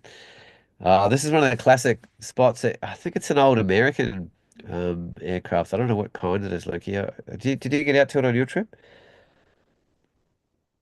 I didn't really go out to that one because it wasn't really. I was after more land like natural landscape scenes, I suppose. So yeah, it Yeah, wasn't I wouldn't super on my radar. necessarily recommend it because it's like a 6 kilometer return walk to get out there, and it's basically that's all you get on the walk is a big flat open sort of plain. But I've seen Manny Palme do a beautiful self portrait out there. I think I've seen some others as well, and I think the other thing uh, with it is that a lot of the planes like missing now, like it used to be a lot more impressive, and now it's much more of a shell. There's a yeah, lot yeah, less parts there that make it less interesting, I suppose, for a photographer as well. yeah. So choose your own adventure with that one, with that information, is how it's set. I took the lazy approach, and it was basically dark, and there's no one around, and I did a sneaky flight out there, just really low, so I didn't have to walk. So welcome to the Icelandic Ocean. Oh my Lord. These are some of the beaches just around the Vic area, just southwest of Vic actually. And they're jet black and they have hugely powerful undertows that and I've been around the ocean my whole life, been surfing since I was 6. And I've almost never seen wave formations like this with that powerful an undertow. And it's quite famous, actually. There's a lot of people that are no longer alive that have gone out here and not made it back. Tourists in particular don't understand the danger and the backflow of some of these waves. And, it's just thunderous, the size of the swell. The Atlantic Ocean's pretty raw. And they have these very amazing sea stacks sort of down there as well, which are well worth shooting. And you can sort of shoot them from a distance from a safe harbour, so to speak. Get to a car park there and just pop out, and they're not too far away with a semi sort of medium telephoto to shoot. I just happened to, and it wasn't actually by design. I was a little bit lucky. I got there just at the peak of low tide as it was still going out. And I thought, well, there's no going to be no better opportunity to walk around, and I'll show you where you're going to walk around in a minute. But here I was with my what do you call it? I had spikes. I bought the biggest tripod I owned and the heaviest, and it was still probably 75 km an hour winds out here, and I was huddling under rocks and trying to use my body as a shield to get any sort of long exposures. It was brutal and really difficult to shoot, but incredibly worth it. Like I said, there's probably 1 out of 5 that actually was sharp enough from a long exposure that I could actually use. And I climbed up different areas and hit around rocks and tried lower and tried higher. And I think spikes is a good idea for Iceland in particular. You just got to be careful. That You don't one's that one's rip a hole in fantastic. your jacket or anything. That composition. Yeah. Yeah, so yeah, this is the kind of area that not so many people get down to it for good reason. You can actually get even further. I actually tried to get around further, and I'm pretty game. Even I just went, yeah, you're not worth going over. So again, a lot of the great shots on the south coast, if you get to the coastal area, involve moving water. So you want to think pretty carefully about what risks you want to take, and also what footwear and clothing you've got as well. Um, but again, that's just a straight raw photo, just raw power, which I found quite mesmerizing to be honest. And obviously, there's a big difference between trying to interpret the raw power sort of suits, a fast exposure and capturing all the detail and the serenity that I also felt in a strange way is presented more beautifully in a long exposure. So definitely take a long exposure kit down to Iceland for sure, particularly with waterfalls and everything else as well. There's a lot of room for both. So this is what you've got to get around. You can just see a shadow of a person there. So the waves usually come right up to the edge of that. And this is low tide as well. So I've seen videos of waves smashing up here this high and people running through here and just getting swept off their feet and sucked out to sea. Not pretty. Um, that's also an area that often people walk around up the top of. There's often some puffins down here. I'll show you a few shots from the other end. That's just a little bit further west than where I was, but well worth going to. But I also found interesting is the rock structures down there are actually quite incredible. And these are just straight out of the car park. So I guess everyone just walks past these without even looking at them. And I was like, oh, wait a minute. This is quite stunning and quite interesting, almost like cathedral-like in some ways, some of the structures. And they kind of build up over your head and there's big overhangs. So you sort of feel this kind of ominous sort of strength and presence of them and almost like the weight of them on top of you as you're sort of leaning your head back and looking all the way up. And this is kind of more like a organ column sort of on the outside that you can walk past and grab a seat on. But I thought, yeah, what an interesting. I actually next time I go back, I'm going to spend a bit of time with them.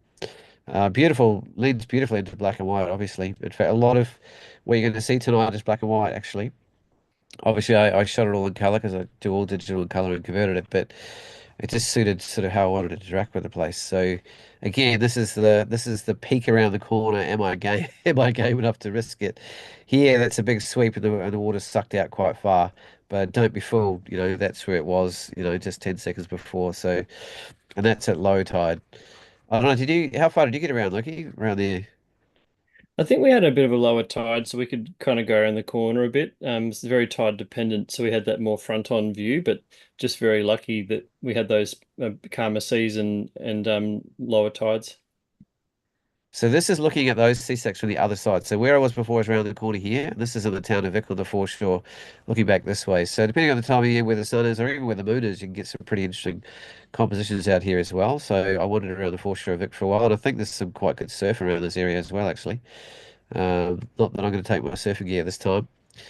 Again, and then when you start heading out, you start getting to these huge, big volcanic plains, and they just feel really bereft of life, and the roads just carve their way through the middle. But the roads are interesting. You can't really pull over in many places, and the roads are kind of vertical on the sides and have big drop-offs, and so there's nowhere safe to pull over a lot of the time, actually, and that's something you've got to be a little bit prepared for. Is that even though the shot's there, there's no safe place to pull over. So that's the same sea stack they're looking at before, and I'm showing you both sides of it now. Vic's sort of around the corner, and this is the walk you can do on the headland over the top. But again, it was almost physically impossible to stand up here. It was so brutally windy. This was my eighth attempt to try and get an exposure, and I think I had to use sharpening software to even make it look vaguely like it wasn't just blurry to crap. But that's quite a beautiful sea stack and get. I'm hoping I get lucky next time and actually get up here where there's little enough wind that I can actually shoot long exposures up there. I got a little bit lucky down the other side. There was a lot of people chasing puffins down here. That's sort of on the eastern side of that particular walk, like sort of west of it.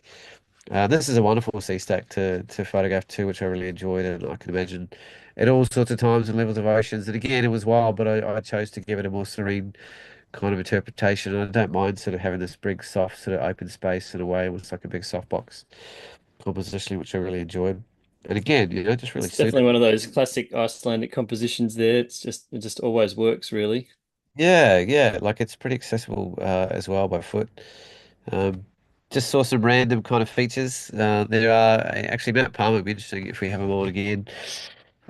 He's producing a book that's all full of empty houses and old ruins around the whole of Iceland that he's been working on for a long time.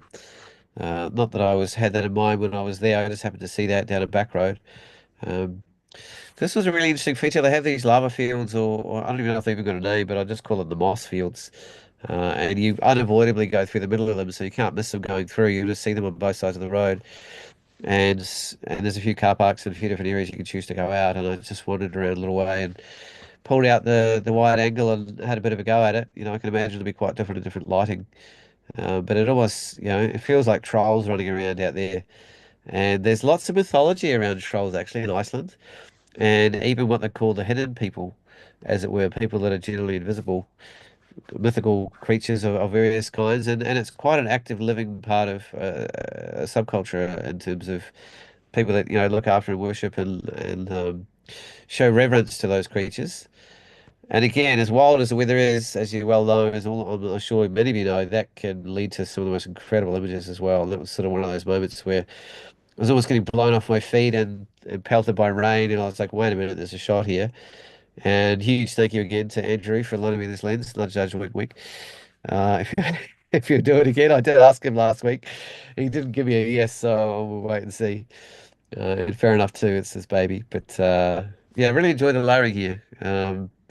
Not many places in the world I feel like I've enjoyed layering quite as much actually. It's just wandering around the south coast, and there's little sweeps up certain valleys. There's lots of sort of big glaciers that are sort of hidden away further up the ends of these valleys, and some of the roads you can get up to easily, some you can't. That I feel was, led to a really kind of soft allure of the place, but I also felt like it, see how easily it could just transition from one to the other. And I found that really beautiful about a lot of the images I was there enjoying. What's another? I forgot to put that next to the other one with color versus black and white. And again, yeah, like that's literally the landscape you're in. It just looks foreign and Mars-like and just extreme, and it's just right next to you. All the way, not all the way along, but a lot of places along the south coast, particularly on the edges of the bigger glaciers. I think this is the edge of the first major glacier, not the second one. It's called Vatja no Kal, I think it is. But yeah, very, what's the word? Very humbling. Being around it, being out on those elemental forces is quite humbling alone, where you're struggling to even stand up a lot of the time, and let alone trying to shoot, but also just the rawness of the creative forces and the freezing forces and the cycle that they go through of wind and freeze and rain and knowing that there's volcanic activity right underneath most of this as well is quite fascinating to sort of be present with. Buildings are interesting. So I remember when I did a show on Svalbard, and there was so much color in the buildings, and it was so vivacious, as it were. And Iceland's kind of the opposite. Pretty much just about all the buildings you see outside of Reykjavik have white walls and a red roof, and that's it. And that's whether it's somebody's private home, whether it's a restaurant, whether it's a garage, whether it's a shop, clothes shop. It's really hard to discern what they are because the coloration is almost the same. Actually, our good friend Will Patino actually commented on this. He'd actually never seen photos with trees like in Iceland like this.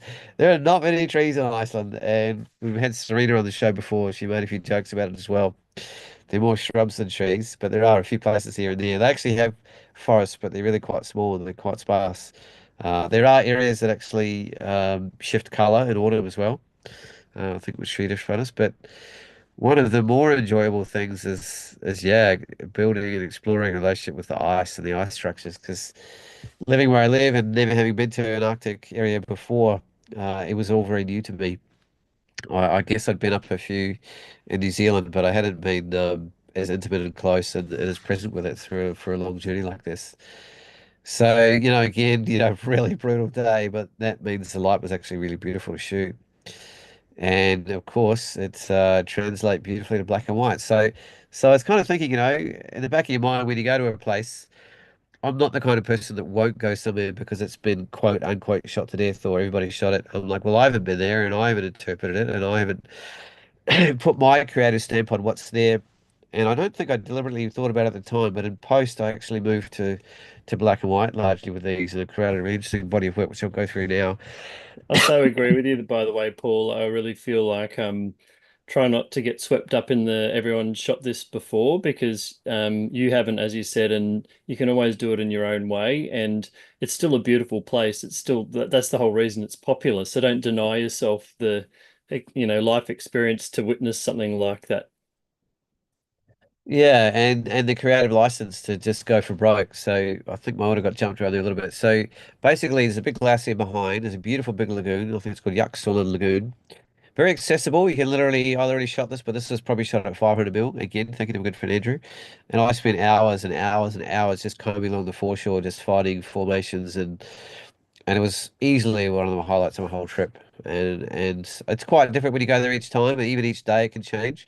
And they get washed out through the lagoon onto the ocean where you get to the famous Diamond Beach. And when I happened to be there, there was hardly anything on the beach at all. There was just a few tiny little ones here and there. When I came back the next day, there was none at all. And I've seen it, completely littered. So I'm not privy enough to know exactly when that changes and what seasons they do. But I'll do a bit of homework and because I'm going at a similar time of year next year, this year anyway. So I don't have a lot to say about what's going to be there. But it's normally always a fantastic place to shoot anyway. So this is where you really want one of those big kind of either one of those like waterproof bibs or balls of steel or or legs that don't mind being ice cold for a long period of time. And you want to be pretty savvy about the forces that are moving around in terms of sucking out to sea and that kind of thing as well. You want to be quite careful. And so I just had my tramping boots on and nothing else. I didn't have gaiters or anything, so I only sort of got what I could get. I did end up running in and out with my tripod. I ran right up to here about 8 times. I think even ran up to this one, and people just watched me like a yo-yo, just running back and forth, back and forth. So to pluck the tripod down, put the self timer on, get a 2 seconds exposure, run back, all before the next sort of wave came in. So that was quite entertaining for a lot of people, as you can well imagine. Um, so here I go. I started getting a little bit longer in my focal length. There's some beautiful bird life sort of flying around, which added a lovely touch to a lot of these images. And I created this really interesting series that I'm just sitting with now. I've actually shown some of it to Tim Parkin, and he was interested in maybe putting it on Landscape Magazine because he'd actually, as much as he'd seen a million photos of this place, he hadn't seen it quite interpreted this way, which I found quite interesting because I haven't really looked at a lot of other people's work from here before. I just sort of just did what I did.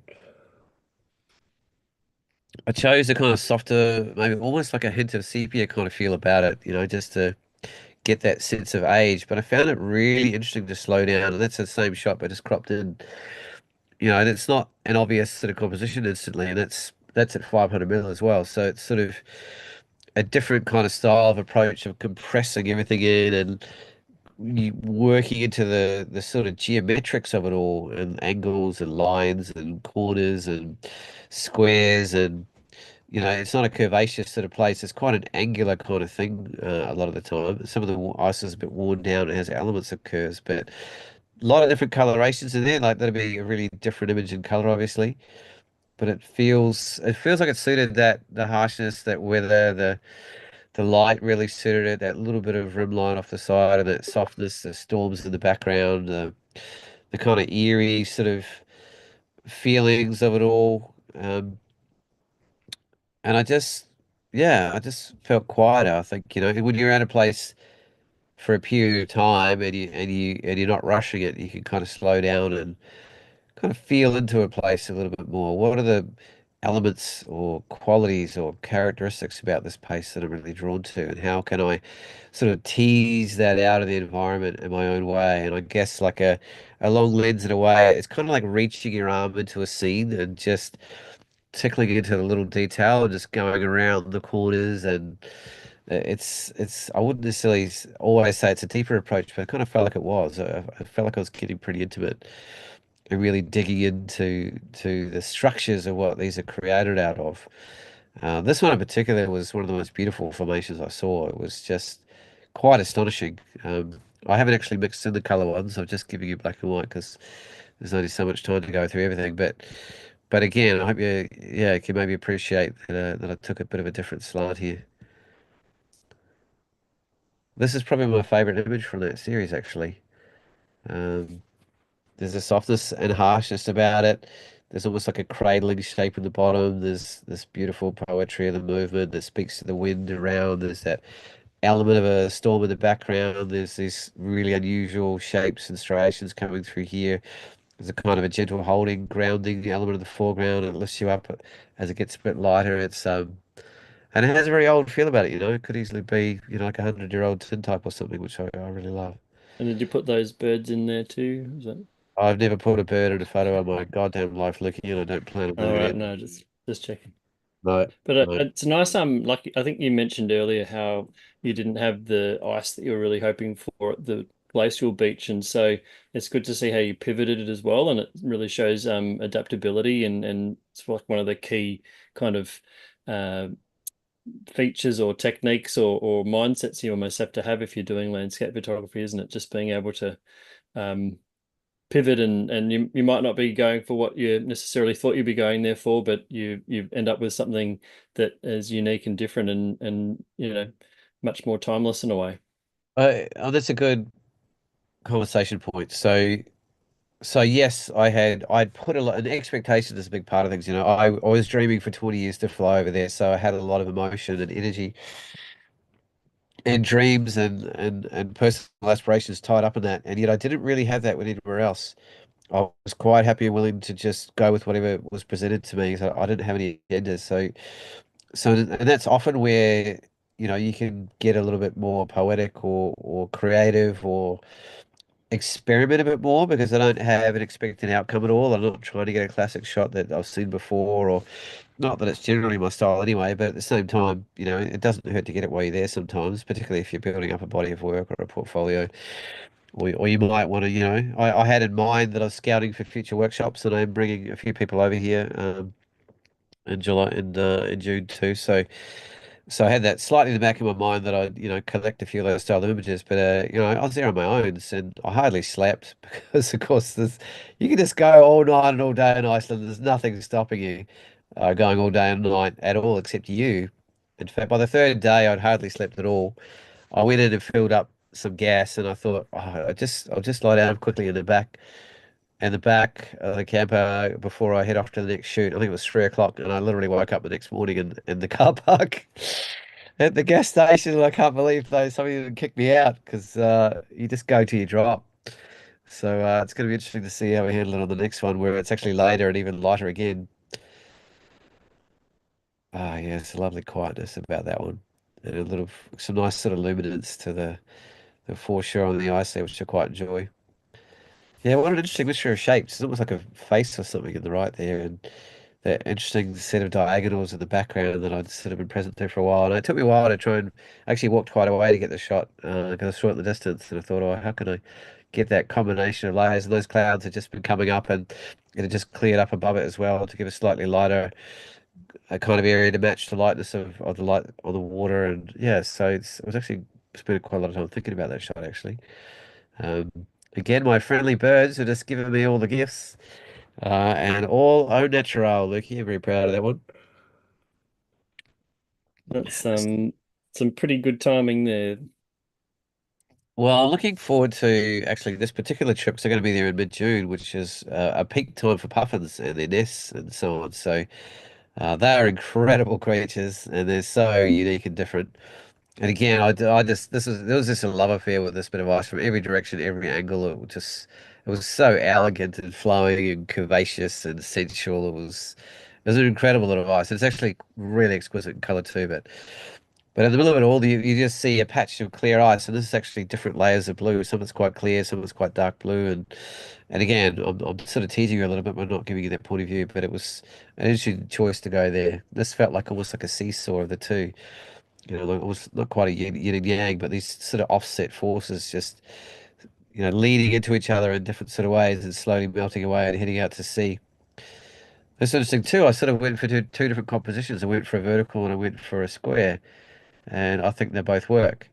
And I particularly enjoy that grainy sort of feel in the background, which is kind of, partly the ISO I was using and partly the treatment and partly just the storm out the back there. I don't know if you have a preference for either composition. Like, I'm sort of, that's a little bit Uh, more yeah, geometric, I'd I probably guess. like the vertical a bit more, just a bit of space there and the fluffy clouds up the top, sort of a nice.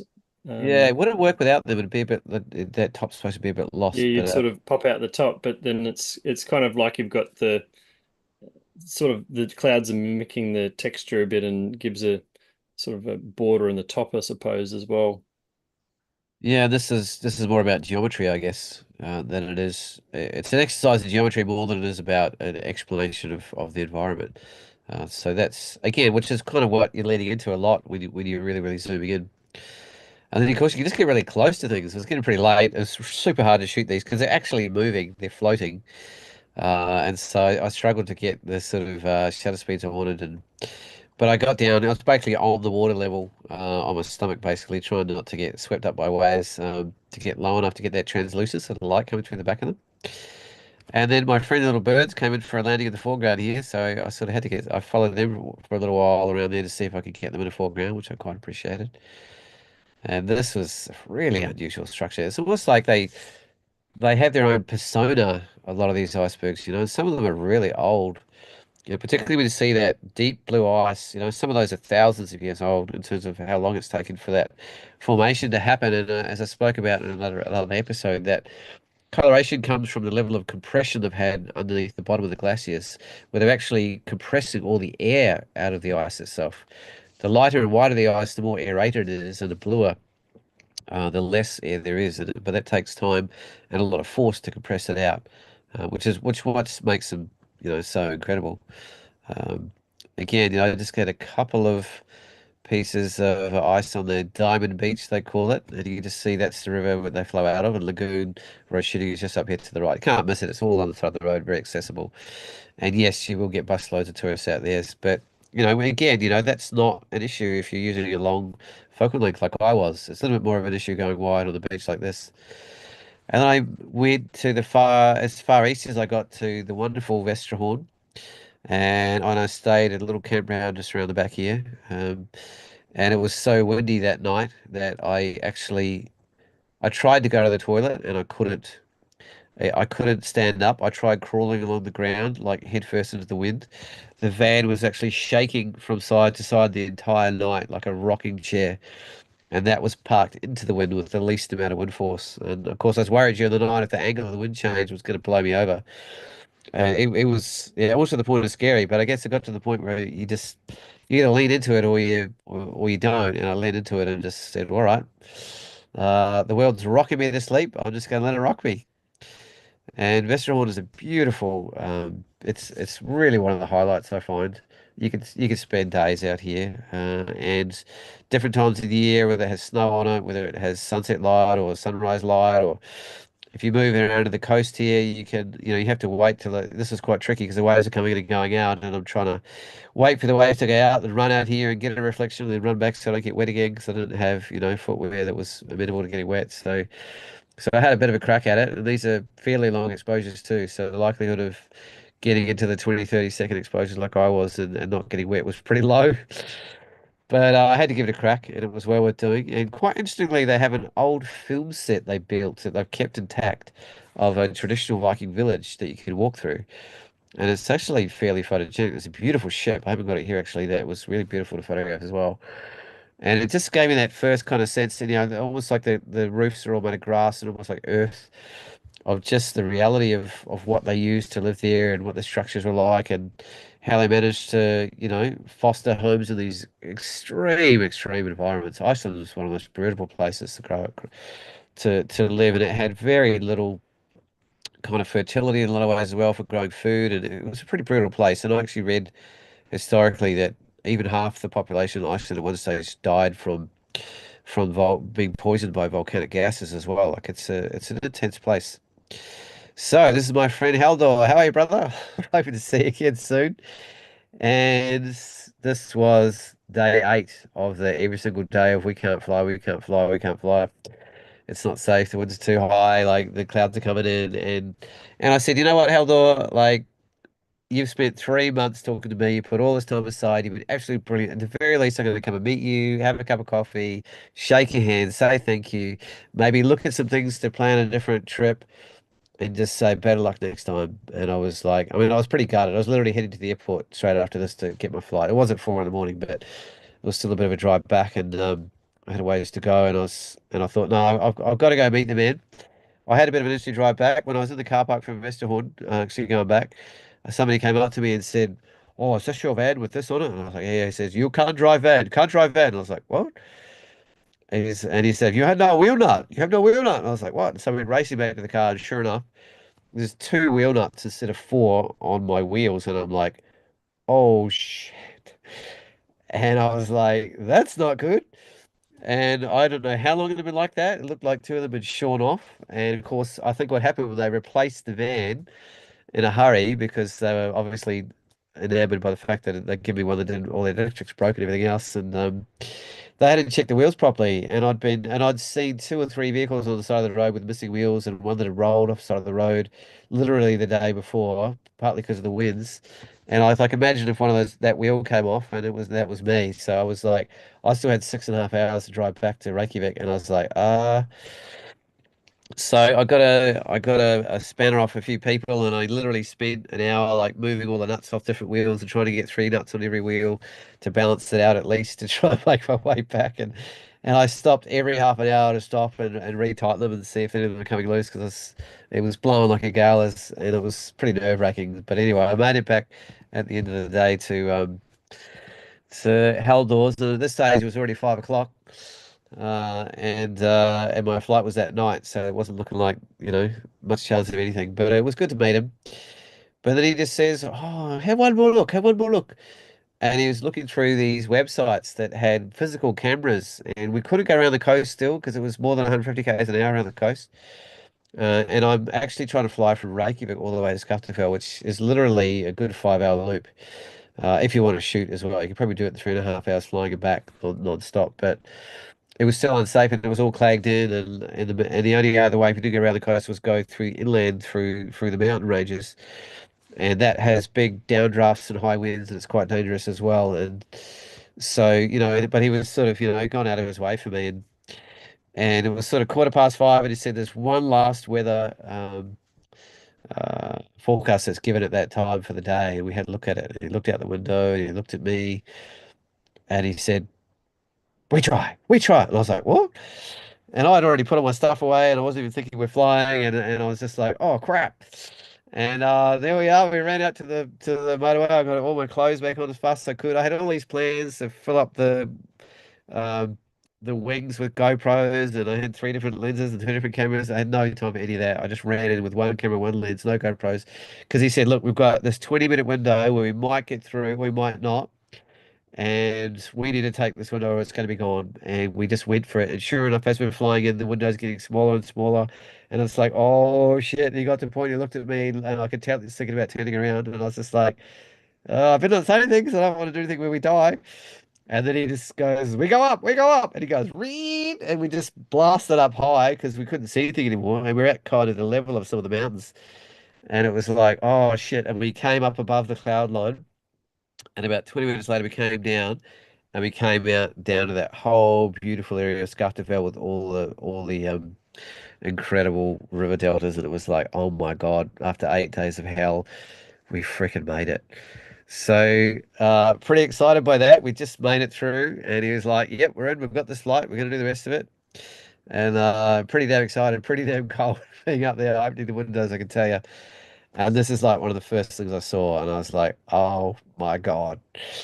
And this is the Highlands area of Iceland, like river deltas, beautiful snowpacks, gorgeous sort of hidden lakes everywhere, and it's just like nothing I've ever seen in my life. And I was almost in tears looking because I obviously had given up at that stage and been through days and days of trying to Well, like. you'd already been through the tears the other way around, so I it really sounds like an had. emotional roller coaster. It was the whole trip was like that, man. Being solo, it was a brutal place, brutal weather the whole time. It was pretty fierce, and I felt like I had to fight for every shot. And that made it. If it doesn't break you, it makes you stronger. So I do feel like I built up some resilience from doing that, and I won't be going into Iceland half-hearted next time.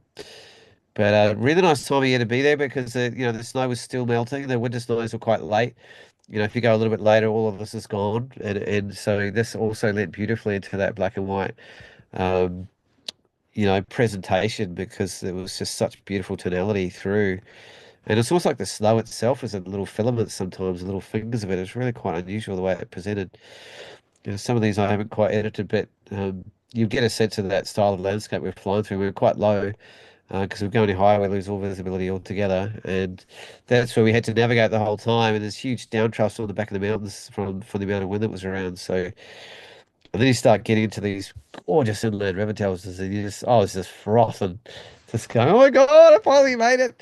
And I'd never even seen these ones. I didn't even know they were here. They weren't anywhere near where I was even thinking of flying. And Haldor was a photographer himself and a very good one. And it's such a joy and it makes such a huge difference to fly with someone who is. So I just said, you just take me, brother. Number one, wherever's safe, and number two, wherever's good. And so we lucked out and went into all these little hidden sort of valleys and ravines, sort of inland, for a good hour or two, I think, on our way around. And there's lovely soft colorations of the grasses. They change a bit from yellows to greens, I think, through the seasons. And then you just open out into areas like this. You just like you've got to be joking. Like this is like what this is like an artist palette on steroids for someone like me in terms of abstract photography in particular, and that you can see the beautiful light, and you get I mean, you out. could just take a million photos from there, couldn't you, really? Oh Like, yeah, if I stood still in a helicopter, I would probably get about 60 different compositions from this one spot. Easily, and just go to town. Long telephotos, broad ones, isolating features, abstracts, edges of the snowpacks. gradations just in those streams as well. Like there's just so many. Even that bottom right corner there, the sort of S bend in that glacial stream through there, and yeah, it's just And you then could there's a coloration that carries through. Like you can see, you get a little bit of sulfur, almost like a little bit of greeny, bluey sort of feeling. Like depending on the light, the angles that you're coming through, is a lot of these river deltas have quite strong ones. I've seen ones that are did you use a bright orange. polarizer or did you was it just a No, I straight? don't think I did actually. I wanted to keep my shutter speeds right up, and there wasn't a huge amount of light coming through That's because it was like yeah, it makes a lot of sense. because we didn't start flying till like 5:45 at night. Uh, and so literally we you had light till maybe 10:45, 11 p.m. that was safe or legal to fly in, and we just used every second of it basically. And was it with it like a 24-105? Yeah, I did with this one. Yeah, I've as Luke Perfect. and I've chatted about it a bit. I did quite a few years where probably 8 or 9 years where I had a 35 mil to 85 mil primes, which I love for their detail, for being able to keep the shutter speed up high, and being able to, because a lot of these shots, particularly in top down abstract sort of, you don't need f8. You can shoot at f 2.8 even on some of them, and so that means you can keep your shutter speed up really high, and the optics of those focal lengths being fixed lenses are so much nicer than most zooms. But what with my new R5, it had 5 stops for stabilization built into the body, and the lens itself, the 24-5, has another 2.5 stops. So together, it's like 8.5 stops of stabilization. And also, I've got the versatility of the compositional ability to change my compositions from 24 to 105. And it's not as sharp and not as crisp, but I decided that being able to, crop while I was shooting so I could keep the resolution high. Because a lot of the time I'll come back later from a fixed 35 and 85 and I'm too close or too far away and I'm cropping in a lot of my shots. And I guess, there's not many shots where I'm not cropping exactly how I'd like to with a 24 and 5. So I've gone back to that, and it keeps things really simple. I'm not trying to change lenses. I'm not having two cameras bash into each other. Yes, I have a spare camera waiting. Yes, I have other lenses waiting as well to use potentially, depending on the pilot, what you're allowed to carry with you. Um, but oh, here I was in dreamland, just absolutely having a go. What I Look didn't at really that. expect That's also unreal. Whoa. is the glaciers Texture. themselves. And I actually might make a point next time, looking at actually exploring deeper into some of the glaciers, and Well, they're that's massive. even like top down. That looks the intricate patterns and like all different Oh ash yeah, I layers. had no idea, and I was just like, oh my God. And yes, I did do a lot of top-down work as well, Mm. and did a lot of detail work there. But I just sort of Mm. wanted to give a bit of a contextual shot because, as you know, I don't do so many oblique shots generally, but it Yeah. gives me a sense of the vastness and the size and the scale of these glaciers. And there's no other way to get to them except by flight. Oh, goodness knows what it'd be like to try and travel over these on foot or any other way. But again, the grandeur and the strength and the visceral sort of nature of these it's just phenomenal, and they're just all the way along the south coast. Not every single place, but certainly coming off the sides of the big one in particular, Vatnajökull, I think it is. That's wow. There's a lot of them, and they're really dramatic. And we managed to get down low and pretty close on some of them. We didn't get any lower than that. Go a little bit higher again, getting a little bit more of that detail. And again, I was quite interestingly, I moved towards a black and white interpretation. There's quite a bit of coloration in the shot too, but Mhm. I just moved into a series, and tonight in particular, I'm leaning into sort of the black and white it's orientated. But Oh, there there you you go. go. Like, that's me kind of zooming in a little bit more, and Wow. some That's of it. really interesting too, because you wouldn't like we know that it's a glacier from what you have been shooting, but I don't know if you'd immediately guess that to be if you weren't didn't have any context. Very interesting. Yeah, yeah, and that's the beauty and wonder of top-down photography in particular is removing context, removing scale. This is just a textural realm of God knows what, it could be all sorts of things. But I'm not, I Looks like someone mean, scribbled with a like a a pencil or something all over the page. Yeah. yeah, yeah, and it's almost like it almost feels like knife cuts everywhere in a way as well. Like everything's Yeah. just slices, It's slices. very yeah, it feels like a very chaotic and very yeah I can't find the word, but yeah, It's yeah, it's I keep coming to that word. unsettling almost. Yeah.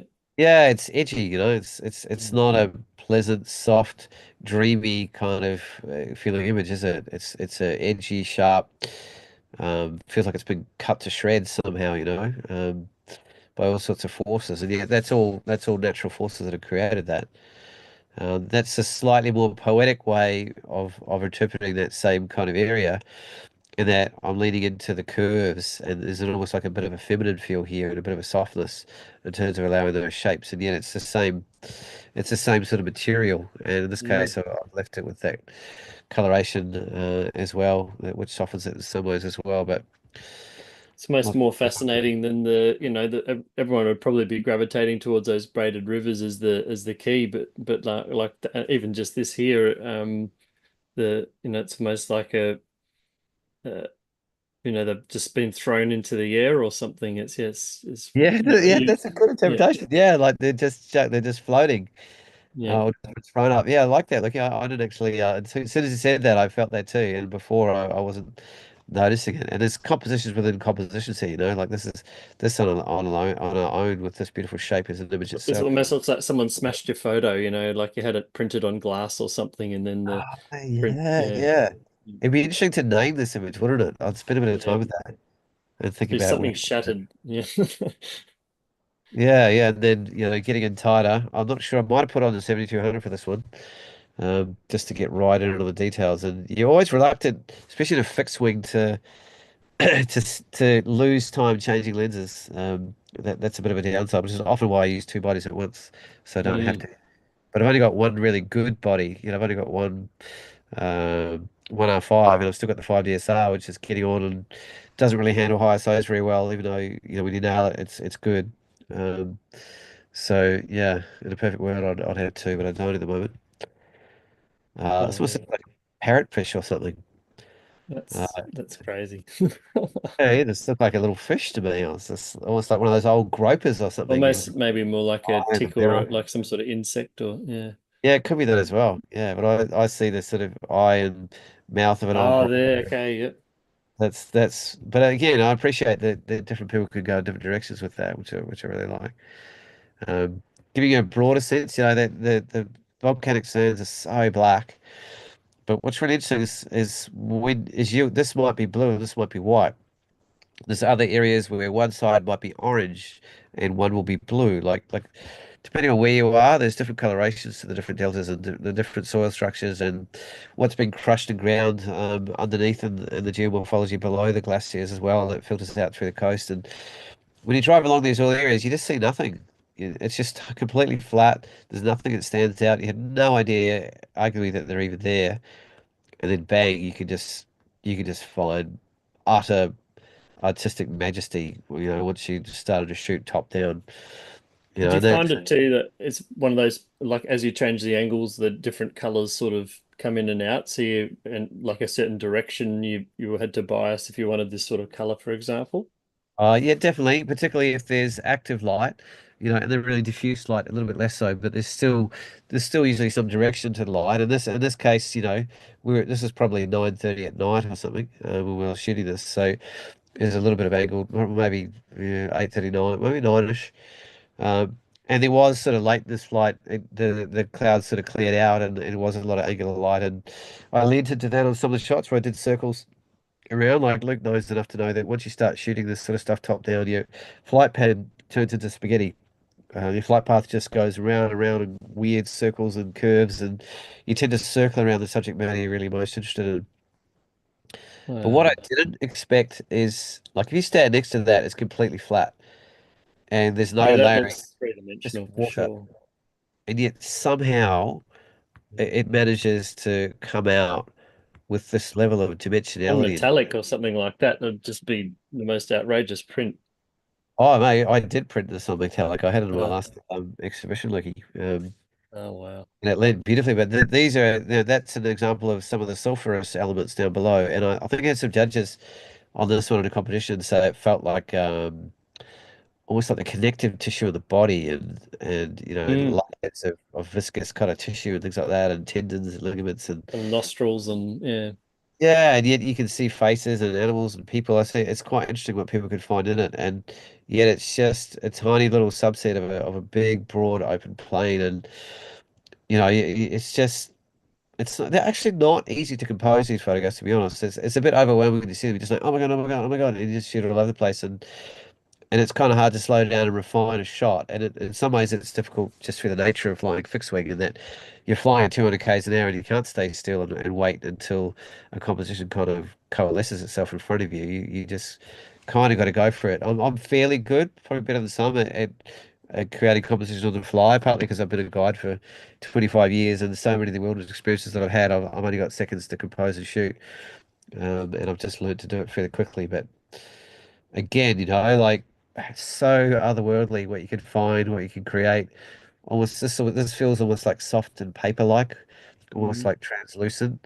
And It like definitely it's has a three-dimensional layered effect, even though it's hard to imagine that it's just one flat plane, essentially.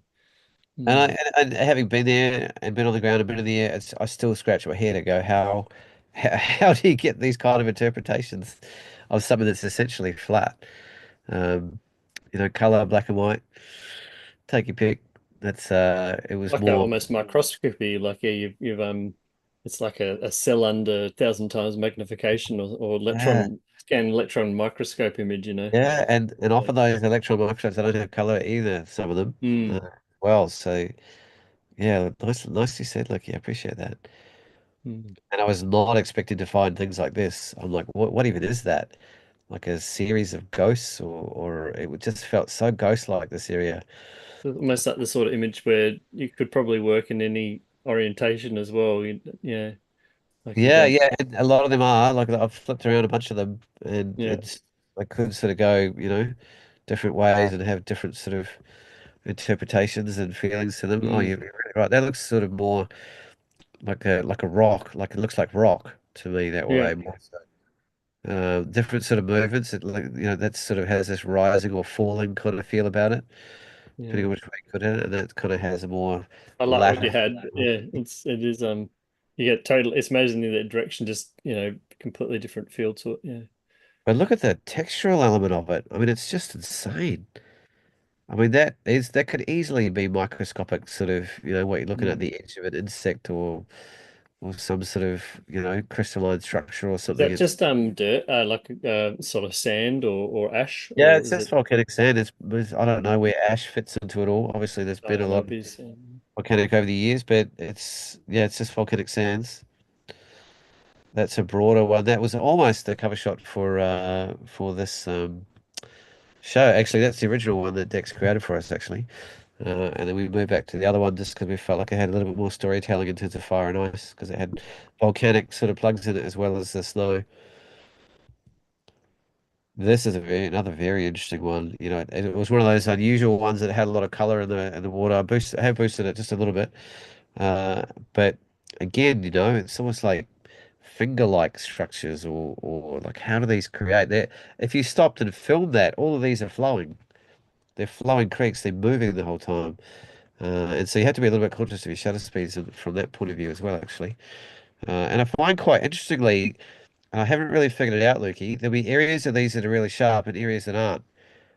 And I don't really understand. I'm shooting top down on a pretty flat focal plane, and I find it really Mm. consistent. I'll look at an area like this next to this, and I'm like, how is that sharp and that not? Yeah, That's right. exactly the same physical height. how does that look like it's not, and yet it is over here, and it's really quite, Only in the water. and it's just in Or the the water, and I'm like the shutter speed's fast enough maybe that the water was like kind of shimmering, or there's like a wind over the water that was actually um like causing like so it's not actually reflective in those sort of particular areas or something. Yeah. yeah. So I still yeah, it's a bit of a mystery to me. It was quite consistent, and some of my favorite shots they're not anywhere near as crisp as I'd like them to be, and so there is kind of a lovely softness to them. So that's a much softer, kind of gentler kind of presentation, I guess. I think that was more outside of the stronger light. That had a lot of bright light on it, and that was clouds coming over, softer sort of moment.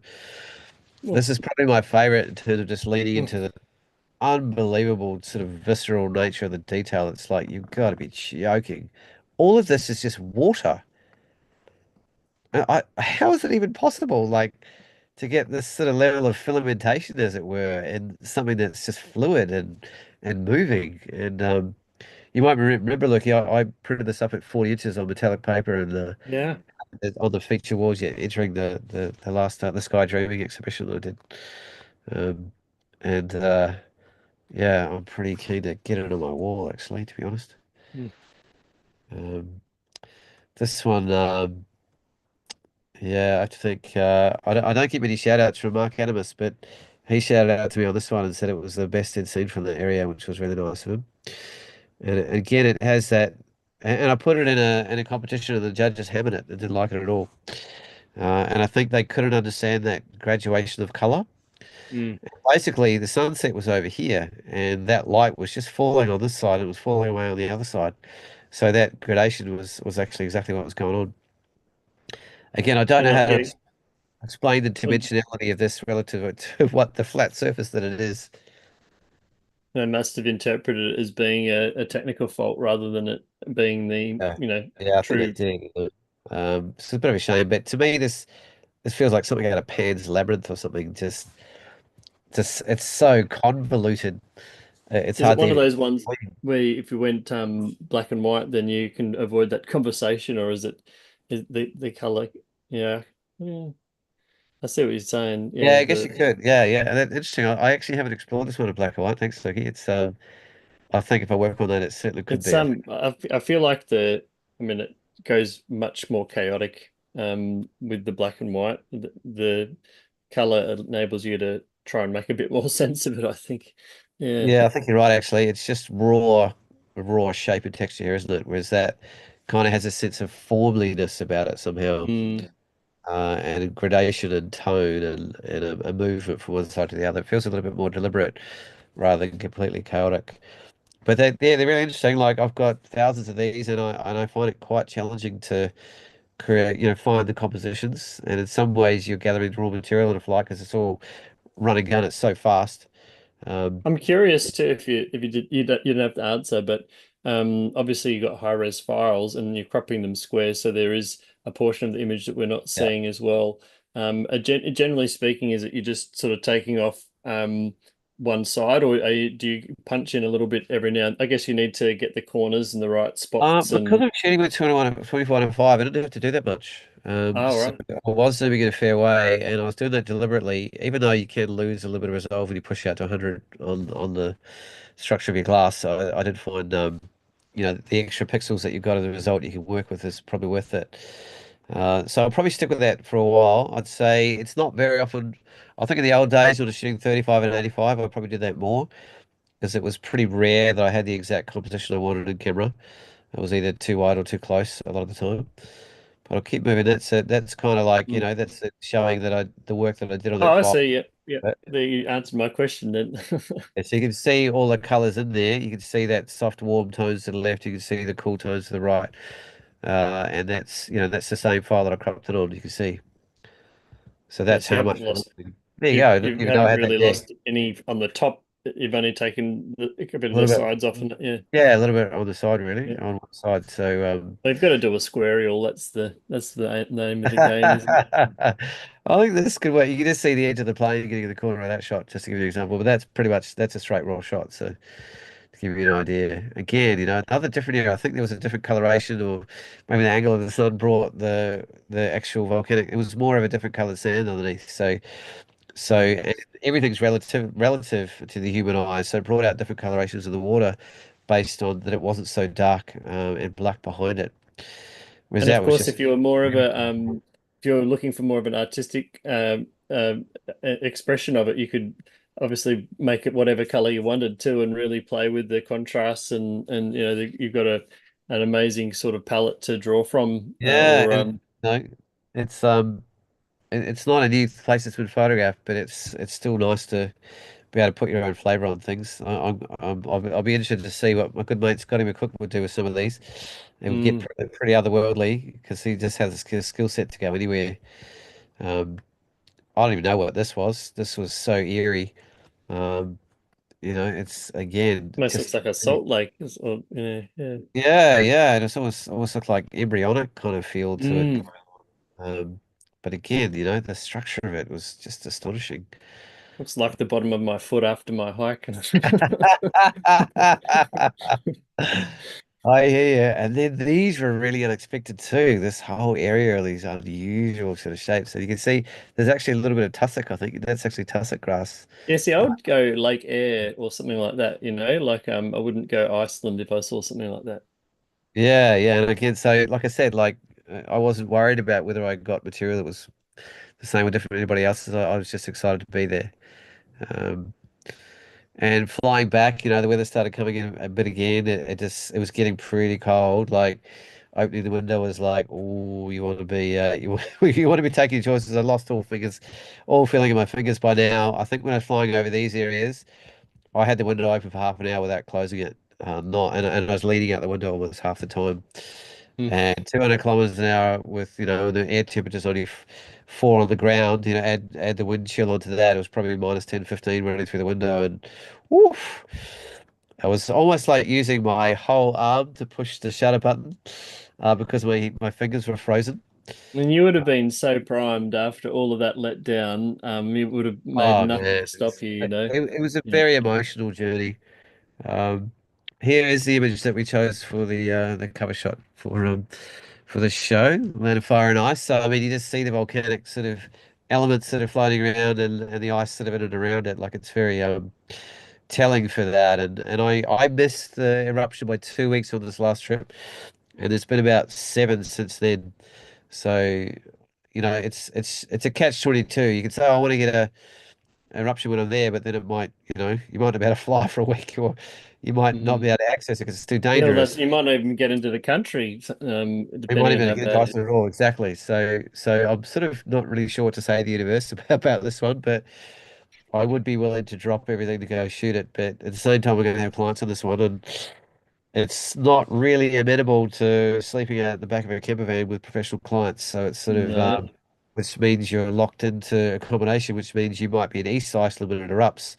And, do you want to lose $10,000 worth of accommodation to be able to fly over and shoot it? So it's a drive back and shoot it. So it's going to be interesting if it Mhm. does happen. But No. really enjoy this beautiful river valleys here, and you can see the melting of the snow is getting that little bit kind of brownish as summer's kind of knocking on the door a little bit. It's sort of spring at this stage, but it's still plenty winter enough. We're coming to the sort of tail end of the show here. Let's see what have I got left. That might be the last shot, almost the last shot. A couple more because we're just on 9:30. But again, we because the window was so windy, I couldn't go back around the coast. And there was some areas that I didn't get to shoot that I'm really hoping to get to next time because I've seen some beautiful work along the south coast and the flight, Haldon flies from Reykjavik, so it's actually quite a long flight. Like to get to these areas, you've got to book in at least 5.5 hours, and also you've got to be present to the fact that 5.5 hours is a long time to get a break in the weather in Iceland, and you may not get it for that whole period of time. So any time on that flight, I was thinking, geez, we might have to turn around at any second, and that first 20 minutes we almost did. So perseverance paid off. It was a hell of a roller coaster. I don't know if I want to go through that again. But I'm already setting myself up for that option. I'm trying to I'm going to try and fly with Haldor at the beginning of the trip, and then maybe do a second flight with the local crew with my clients in Scupperfield because they literally have a 207 with etched out windows, and it's quite hard to fly with three out of the smaller sort of 172, 182s. They're not really designed very well for shooting, to be honest. They're quite challenging. But then again, it's a lot cheaper to fly with Haldor than it is with these other guys. A smaller plane is a generous man. And also, it's by principle, I just said stuff those guys and went with Haldor last time anyway, just because I wanted to meet him, and he'd had high Mm. praises from a lot of other photographers around the world, and he was a photographer himself, which is worth absolute gold when you're up in the It's air. worth a lot, yeah, definitely. And it looks like, I mean, because you basically said you fly where you think, and I mean, he obviously got you exactly where you needed to be. And Yeah, and I'm places that still I didn't expect. Yeah. that glacier stuff for me is like, I mean, obviously this is incredible, but I haven't really seen so much from that sort of glacial area, and that's almost a standout to me in a way. Just and like the shattered one and all of that, yeah, it's incredible. So, as much as I did that entire trip on my credit card, I won a $7,500 prize from one of my photos from Iceland. Thanks very much to Capture Magazine and Olympus. That's my image called Interlaced, which is from that series. And yeah, I won the OM one with 7 to 14 and 12 to 100 lenses as well, valued at 7.5K. So that was better than a kick in the pants, I could say. So that was a bit of a testament, I think, to that. Oh, don't go to Iceland. Everyone's been there. You won't get anything unique or whatever. And I'm like, well, I haven't been there. And I'm not saying my image is unique, but my point is like, back yourself Mm. and give things a go. And you never know what quite you're going to get. And yeah, that's my favorite image. I printed that on the best, most beautiful honeymeal metallic paper I've ever seen in my life, and got it custom framed and had this incredible metallic blue mat around it as well, which you can no longer get anymore. And I was like, yeah, this is going on my wall. And then I had one lady that wanted it, and I was like, oh, I don't really want to sell it because it's just worth a lot to me. Because I knew all that I went through is wrapped up in this one image, Mm. and all the kind of feed, and that was the end. That was like a year later, maybe, or a little bit less. The feedback loop of, and I was still paying off the whole trip on my credit card like 8 months later, and then I was like, oh, thank you, universe. That's what I meant. Like I just had to work for everything so hard, and just it took a long time for that to sort of come back to me in a way. But this was like a beautiful resting point at the end of the trip to say, good on you, brother. You pushed it. It was all looking like it had gone to Turkey and nothing was going to happen for you, and the van stuffed, and you're in tears on the side of the road on your own, and you're going into debt, and it's just all like this is shit. And then after 20 years of dreaming about it, and then by the very, very end, I literally went straight to the airport from there and dropped off the car, and at 4 a.m. was on a plane. So it was that's how close to the end of the trip it was. So hats off again to my good friend Haldor. Thank you, my friend. I really, really deeply appreciate what he's done for me, and I'm looking forward to getting out with him again and actually getting into the Highlands this time, Lucky, which I've obviously you can see a bit of that from the air, but it's going to be beautiful to get in there from the land as well. Very envious of your pursuits. Maybe not the having to pay for it all, but it's definitely no. But I really can't wait to see what you come back with from the next trip because of course you've got all your learnings and how to open the doors of the cars and where you can sleep and things like that. So hopefully you'll be a bit better rested and Yeah. have a better luck as well with the weather too because I mean it can just be it's not your time. And I know people that go over there to see the aurora and be there for 2 or 3 weeks and don't see the aurora, for example. So it's you just it's the luck of the draw, like anything of those international trips. So hopefully you've done your time there and it swings I the felt other like way. I feel like I had to be a warrior, I had to push out at 100 kr plus winds. I had to force hold everything down to the nth degree to even get anything like ripping out of my hands. I had to walk everywhere with the volcanic sand just blasting against your skin. You kind of almost got to walk backwards away from the wind just to be able to get anywhere. You got to hide your camera away. Both of my drones were completely screwed and unflyable by the end of the trip. Both of them. It's And like most trips that though, isn't it? oh yeah, good on you, mate. So far so good. So I had my new Mavic 3 Pro course, which was brilliant. And it made a huge difference to the trip, especially that extra resolution and the telephoto and everything else. And the extra flight time was the major thing, because I didn't. It's an extra. $800 a day to get a four-wheel drive camper, as opposed to a regular camper that's not four-wheel drive. And so there's all these roads you can't go down anymore. And then like where you want to fly to, that's too far away, etc., etc. And it's so windy. So I hardly flew actually in Iceland because the winds were just too brutal to fly. But I did get some good tips by Siggy and the boys, and Horder actually as well. He's one of the top drone pilots in the world, I'd say. And his stuff, look up his site, HORDUR. So And do you have any space if anyone wants to join you for a crazy adventure? oh yeah, sing out. I've definitely got space because I'm going to do the tier again. So the moment I got space for at the moment is the big trip, the expedition to Svalbard in the Arctic North. Iceland was kind of going to be a just me thing, and then I reached out to a couple of clients, almost like on the quiet actually. So I haven't advertised it at all, but I haven't actually set it up yet in terms of just to find details. So yes, there is time. And that'll probably be from 13th to 14th of June through to the 30th. I'm going to go for a couple of weeks this time, which is longer actually than last time. And I'm going to sneak up into Snaefellsness and try and get up into the Western Fjords, and then I'm going to make a really really solid um, expedition through the south coast. I've got Haldor lined up for some of the inland trip routes as well, because you don't want to be doing that on your own. I've seen photos of buses up to the windows and water trying to get through, and because it's late, it's springtime. A lot of the water's going to be pretty high and flowing. But I also want to get up to some of the volcanic areas. I know, like Matt and Mika have shot up in some of those areas that are more in the central kind of western Iceland sort of side that we want to get up to as well. And yeah, hopefully a couple of different flights actually this time as well. So get those credit cards ready. Iceland, here I come. Well, more awards hopefully for you as well as a result. So no, it's been amazing to see.